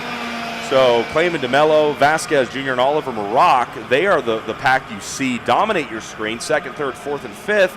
But you just saw that helmet zip by at the bottom of the screen. That's Hernandez. Yeah. He is out in front by a big way. Yeah, sure is, Tony. Big margin here out front for the 910. Had a great first lap. Now here comes your question. Is everybody going to play nice? They got a whole race to go. You know, just under 7 minutes on the clock. Are they going to start throwing slide jobs at each other and slow down their pace? And that's going to determine the fate of the 910. You see kind of right there how the barriers have almost started to snake out a little bit on corner exit and move. And that's why these tracks, these barrier tracks, as Gary Carlton and Ben Cooper talked about, you know, these tracks change. And fight for, what would that be, the fourth position? Is that Serafati going after Clayman DeMello. Clayman DeMello is going to lose a spot here. And the second and third place drivers of Vasquez Jr. and Maroc. Now their job is to put their heads down and try to erase a 1.2 second deficit to race leader Jose Carlos Hernandez. The 909, Vasquez Jr. needs a little bit of help, I think. A little bit of bumping and drafting from Maroc and Clayman DeMello and Serafati would certainly help. You used the term yesterday. A lot of energy in that pack chasing a leader. I don't remember the class. I don't remember who the drivers were, but I liked that term. There was a lot of energy in that pack chasing down the leader. That's accurate because all those drivers working together, there's a ton of speed, there's a ton of braking power, there's a lot of energy in a pack of cars chasing down a leader. Absolutely. Nico Serfati went purple last time with a 46.5. Vasquez Jr. backed up also another 46.5, but your leader 46.8. 1 second the lead last time by, but the second, third, fourth are really starting to roll now. Hey, they took 2/10 out of it already. So it was over 1.2 last time by. It's barely 1 second, 1.006, the gap from Hernandez back to Vasquez Jr., Maroc Serafati. Serafati was the driver that got the move on Clayman DeMello. Let's see if the lead shrinks at all here. 1.2 to 1 flat, 9/10 of a second. Serafati goes purple again. 46.332. Their leader, 46.563. Here comes Serafati to the bottom now. Getting around Maroc in turn number 3. That's going to break up the momentum, though. I was just going to say, if you could grab those three of Vasquez, Maroc, and Serafati and tell them one thing, it'd be work together. You are catching the leader. Continue to do what you've been doing. But before you could even get a chance to tell them that, Serafati forces the issue on Maroc. I'm not hating. You're here to pass people. You're here to finish as high as you can. But if they would just work together, over 4 minutes still left on the clock before they even see 2 to go, it would really benefit those guys. Yeah, they've done a great job there trying to run them down, and I still don't think it's going to suffer nearly as much as they still took 2/10 off the lead. You know, we got some great people here working. Jason Ewers? Jason Ewers. Yeah, man, he's a gem. Got to enjoy dinner with him last night, and he had a mess of hot dogs grilled up for everybody last night. Well, he just asked if you want one. Do you want one? I mean, I always Well, what do you take on a hot dog, Tony? I always take a hot dog. What would you like on it? A little bit of mustard. You know, I don't want to be too picky. I like to remember where I came from, and you know, I'll just have that with either a water or a Coke because I stay true to where I'm from. Nash Motorsports, the first of 2 heat races for the VLR Senior. Heat number 3, the first of 2 heats here. This is A versus B. What Jason needs to remember is we're almost done. We're going to be heading out to lunch here before too long. And the rest of the leaders make their way around to complete another lap. 0.6 of a second. Vasquez Jr. has cut into the lead of race leader Jose Carlos Hernandez. 0.6 of a second, but it seems like not that much on the visual side here, Tony, because Vasquez Jr. absolutely rolling with it here. Maroc was purple last time, 46.2, 46.299 for Serafati. 46.39 for Vasquez and a 46.5. Out in front was the fastest lap your leader's made so far, but he remains in the 46.5. Yeah, no, starting to get down to the end of it here. You just talked about Marat going purple. Quickest car of the track, 46.266. The lead from 0.6 of a second. It's been getting smaller. Lap after lap, Vasquez Jr. does a great job again. The lead cut in half, 0.6 to now 0.3 of a second, and the 9.10 of Hernandez is not out in front by as much as he was. Vasquez Jr., Serafati, Marat are all but there. 2 minutes and change left on the clock here. Well, why this happens, how about another little bit of action? Yesterday, there was a little contact, a little argy-bargy between Zachary Clayman-Mello and Frankie Mossman in the last lap of heat race number 2. Well, Mossman now to the back bumper, Clayman-Mello on the race for 5th. We'll have to monitor that and see how that one shakes out. And you talked about it yesterday. Look at all the benefits that a guy like Frankie Mossman can have from And Mossman's through. Mossman now to 5th. You'll see it when they get to the start-finish line. But Clayman-Mello seems to be back to about 7th now. Clayman DeMello, maybe the cart coming in a little too early here, and you called it, Chris. Now you see the change on the leaderboard. Mossman up there, fight for the lead. The 9.10 of Hernandez gives way for the first time today. Jesus Vasquez Jr. puts the 9.09 to the point. Vasquez Jr., your new leader. Too bad Nico Sarfati went purple again, 46.137. He's there with his GFC machine. The Serafati machine hot on the trail. Can he make a move down here, turn number 9? Yes, he does, and he makes quick work of longtime race leader Jose Carlos Hernandez. Hernandez on the backslide here. Was first, then second, now third. Serafati takes over the second spot, but they're all chasing Vasquez Jr. across the line with 1 minute to go. 1 minute to go here on the clock. You kind of have to wonder, was Hernandez set up a little too good too early? But he came out shooting both guns off really well here at the start of this heat race. Pulled out to an impressive lead, but they've ran him down, and now he's just kind of sitting. Oliver Marak, who lost the position to Serafati over there in turn number 3 a little while ago. Jason Ewers with the hot dog and the Coke. See, Chris, you're not the only one who gets lunch deliveries here. Just so you know, I ordered that for you, and I also ordered you a fancy water, and they didn't bring one. Well, I appreciate that. Jason is he's just a gem. That's all we can say about him. Battling down into the turn 10 hairpin here.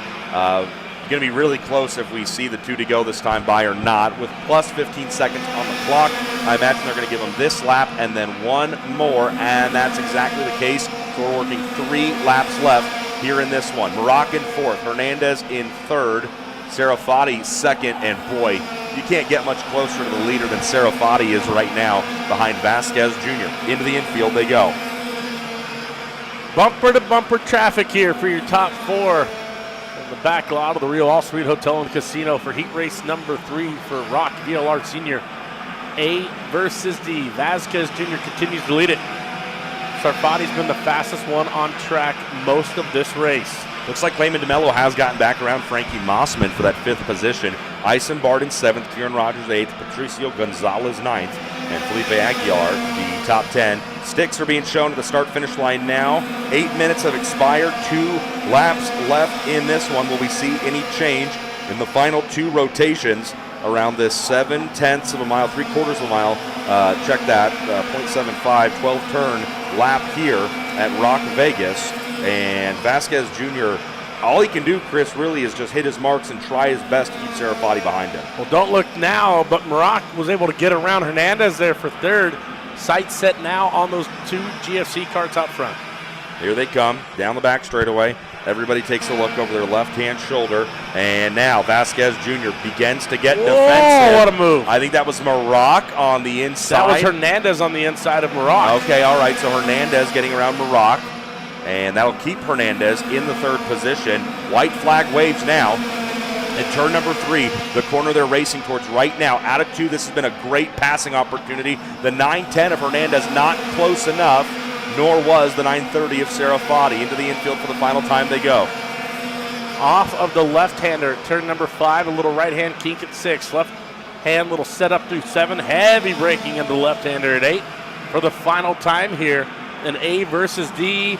Nothing changing to the right-hander 9. Who's going to have the exit shot? Yeah, this is right here, turn number 10. This is really your last great chance at a late braking, overtaking maneuver. But everybody's kind of just evenly split. No one close enough to make any change except farther on back. That's Clayman DeMello and Mossman getting side by side. Checkers wave, Nash Motorsports, VLR Senior Heat 3, A versus D is going to go to Vasquez Jr. Serafati ends up second. Hernandez third after being dominant in this one at the start. Maroc fourth, and Clayman DeMello holds off Eisenbart and Mossman for the top 5. Boom goes the dynamite, Tony, and just like that, we're down to one more. And then there was one. And then there was one. We're here now. It's time. We are here. Vasquez Jr. wins the first of 2 Nash Motorsports VLR Senior heat race number 3s. Such a large entry count, they've split the class. You just saw Group A race Group D. As we get ready to head to lunch, you will be set off with a battle of Group B, as in boy, this is fun, versus Group C, as in see, Chris, I told you you'd have fun. Yeah, that's exactly what that means, Tony. Oh my goodness. How do you survive anything with an auto voice message or a voice prompt? Yeah, exactly. You're like C as in corn. Well, when you're changing flights or you're giving a hotel room confirmation number and you start speaking an airport code, and you're talking to someone who's like, yeah, why are you telling me what letter the word starts with, man? Yeah. Hey, I'm just trying to help you. I'm trying to help you help me.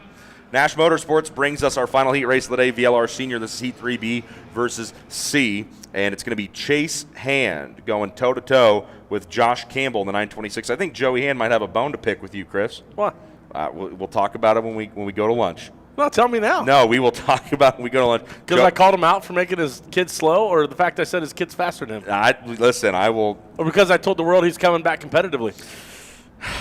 We'll talk about it at lunch. I already put it on the board at the sports book.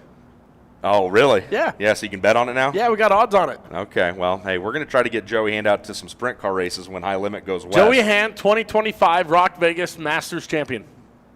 Masters what? Masters shifter, VLR? VLR. Okay. VLR. All right. Yeah, it's like there's lots of Masters categories, Chris. Master announcer, master tuner. That's you. No, I don't know about Okay. that. I don't know about that. Let's focus forward here on B versus C. Yeah, let's do that. Chase Hand and Josh Campbell are your front row. Keegan Kaminsky will roll third with Steven Eisert alongside him in the 4th position. Diego Ramos starts 5th with Nix Eggleston. That's 2 X's. Nix Eggleston in the 6th position.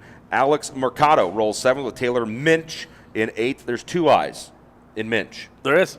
Just want to make sure you knew that. More. Nix Eggleston with 2 X's starts right in front of Taylor Minch with 2 I's, in case you're keeping score back at home. Kane Martin will roll 9th with Stephen Miller in 10th. Ethan Williams rolls off 11th with Rodrigo Gonzalez in the 12th position. Frederick Manning 13th, Gavin Wardle 14th, and Oliver Calvo completes the top 15, 1 minute being shown on the grid. Chris Martin starts 16th, Parker DeLong rolls 17th, Lydia Small alongside in 18th. Then it's Devin Gellings and Carter Knight rounding out the top 20. The rest of your field sees Luciano Sosto, Liam Gray, Luca Posick, David Martinez, Kristen Martinez, and Haley McKinley in the B versus C VLR Senior Heat 3, brought to you by Nash Motorsports. Looks like we got a little bit of track cleanup here, and these drivers being held on the grid for this final morning session heat race. But, Tony, it's been a beautiful morning here in Vegas, but as you can see, the winds are starting to pick up. And when the winds pick up, we start to look at maybe making some changes to these go-karts for the afternoon. Do you mean like the winds of change? Yeah, Tony, the winds have changed. The winds have changed. They are a-blowing here in the back parking lot of, as Chris Wheeler would say, the Rio All Suites Hotel and Casino. Well, you guys are giving me all this hard time about saying I have a suite. Everybody has a suite here. I mean, unless you're sleeping on a bench down in the hallway. Well, But they get mad at you when you do that. they're okay with you when you're 5 feet away at 3 a.m. at the roulette table. They're fine with that. You're still making bets. Yeah. Put it on red. Sir, you're going to have to sit up if you want to make that bet. Chase Hand. Boy. Chase Hand's going to sit up in the seat here as he tries to score a VLR Senior Heat Race victory. Josh Campbell rolls 2nd. Keegan Kaminsky, Steven Eisert, and Diego Ramos are your top 5. I keep really waiting to see. I think Ramos is going to pop off here pretty soon, and we're going to see some good pace out of him. He's been right there in the mix at the back of the top 5 through all 3 of these heat races up to this point.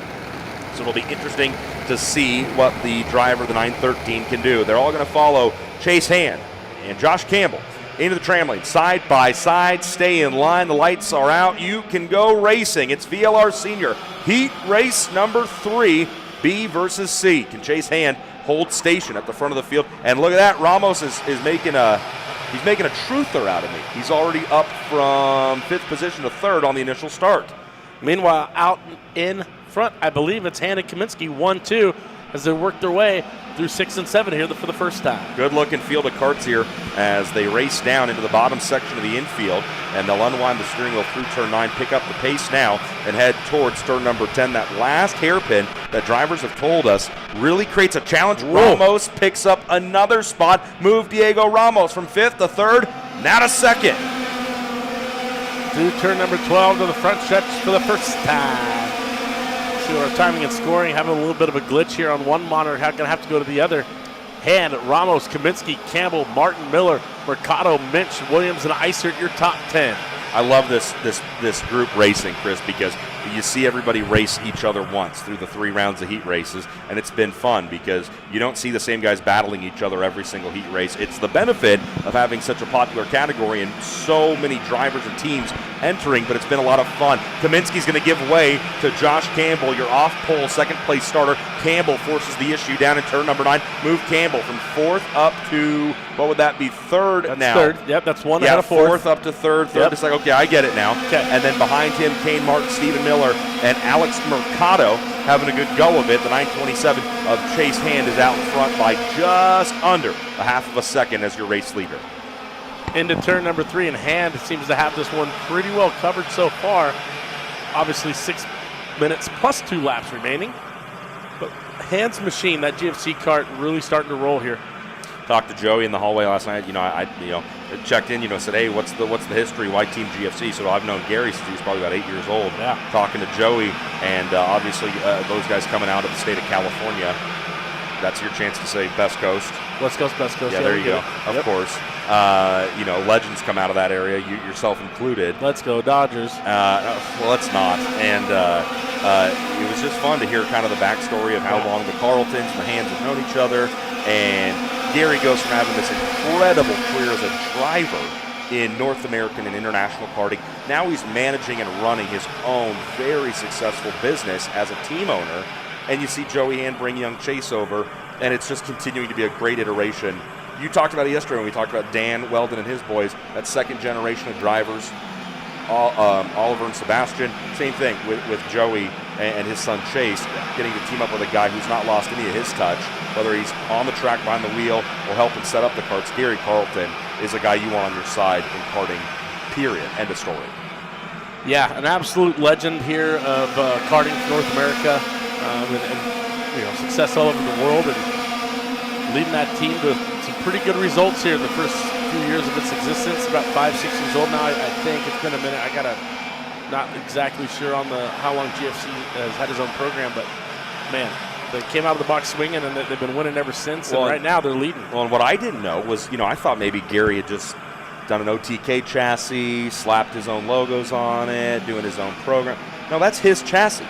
That's the GFC frame, and I think that's the coolest thing, right? When you as a driver know what you want out of a chassis, and you know what you like, and you know what you think is best, and so you go out and design one, and you have one built, and you start placing orders, and now he's got drivers out here running around competing, leading like Chase Hand on a frame that he's brought to the market. I think it's so cool.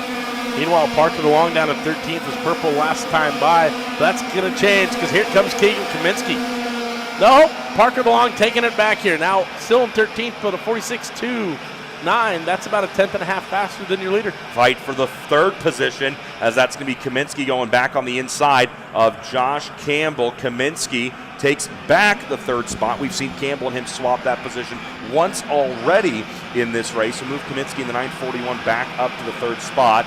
And all this goes towards earning heat race points, which will set the lineup for the pre-final. You have to be in the top 30 in points in VLR Senior if you want to race in the pre-final. If you're outside the top 30, you go to an LCQ later on today. Absolutely. Now, one to watch here is actually going to be Nick's Eggleston. Nick's was not in the top 10 when we crossed the line the first time, has slowly worked back into it, now in 7th. So Eggleston really starting to roll here, faster than your leader by about a tenth. Field comes into the infield, and Miller, Mercado, Eggleston, Eisert, Minch, and Martin, the rest of the top 10. And I'll tell you this, Chase Hand is just driving so well right now. Diego Ramos, I can't believe I correctly predicted that we'd see a strong run out of him. Normally I take stabs in the dark and they don't pay off for me. This time it has. Diego's been so quick all weekend, and he's been right there on the cusp of breaking into the top 5 and showing the rest of this field what he can do as far as speed.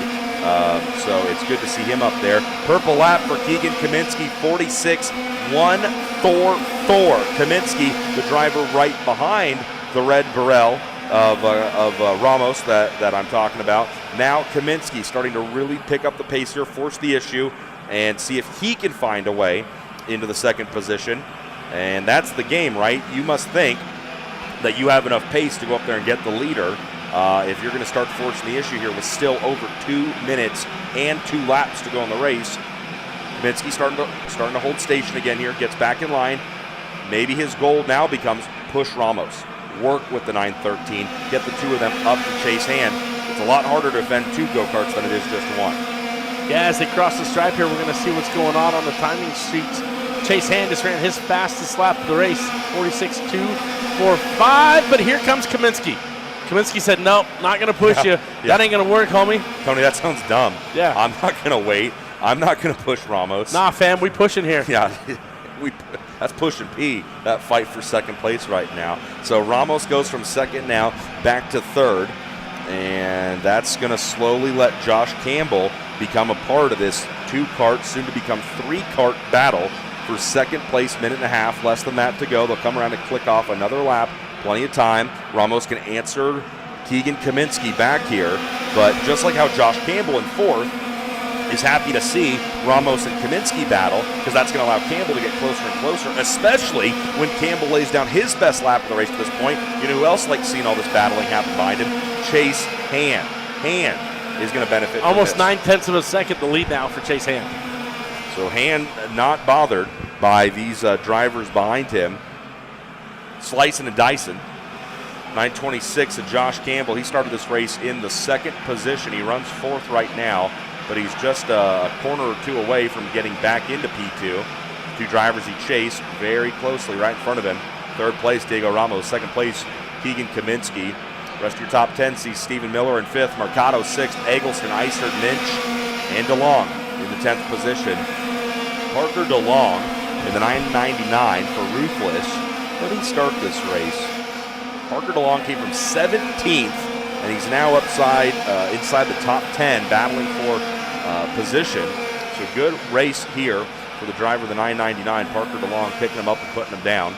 They'll see the sticks when they get to the line this time, and Chase Hand's lead has kind of leveled off right at 9, the high 8/10 of a second margin, as they'll come around to see 2 laps remaining. Yeah, Chase Hand has just had this one under control since the drop of the green flag. There How about when the lights went out? There's no green flag. No, it's so weird. The lights went out in Georgia, and he's been in front ever since. Yeah, they went out here on the grid at the Rio All Suite Hotel and Casino. That's all suites. Everyone gets. You get a suite. You get a suite. Everybody gets a suite. Oh goodness, 2 to go here. Hand continues to roll. Over 9/10 of a second now, so he opened it up just a little bit there. Ramos in the hot seat here, as he's got Keegan Kaminsky out in front of him in second, but Josh Campbell not too far behind him in that 4th position. So Ramos has to be smart here, but everybody's starting to kind of gap themselves a little bit, so Ramos isn't really in that big of an opportunistic position, I guess you would say. He's not very close to make a fight for second as they come down into turn number 10. White flag is going to wave when the leaders get there. 1 lap left in VLR Senior Heat 3. You're watching Group B versus C. White flag in the air, and Chase Hand has one more circuit here to complete in order to pull off this Heat 3 victory. 8/10 of a second is the gap. Last time by, because Eggleston now has the purple lap of the race, just so you know. Eggleston fell all the way outside the top 10 on the start. I think that'd be a fun segment for the rest of the weekend if we had a Just So You Know with Chris Wheeler. Every run group. Not every run group, every session. So for Heat 4, we're going to do a Just So You Know with Chris Wheeler. For the finals, Just So You Know. You got something for us, each one of those, you think? Sure. I think that'd be fun. Chase Hand comes through turn number 10 one last time. They've seen the white flag. They've seen the sticks. Now they'll see the checker, the final checkered flag of the morning here at ROK Vegas. Waves, and it goes to the 927 Team GFC's. Chase Hand is your winner of Nash Motorsports ROK VLR Senior Heat 3, Group B versus C.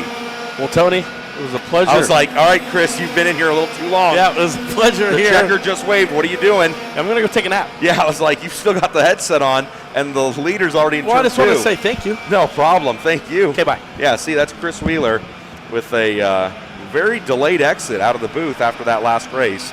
Chris, thanks for putting in the extra hours with us. That'll do it for Nash Motorsports VLR Senior Heat 3. And that means we are done for the morning. I can't wait to see you try that shirt on. I think you're going to love that shirt. What are you still doing in the booth? So we're done for the morning group.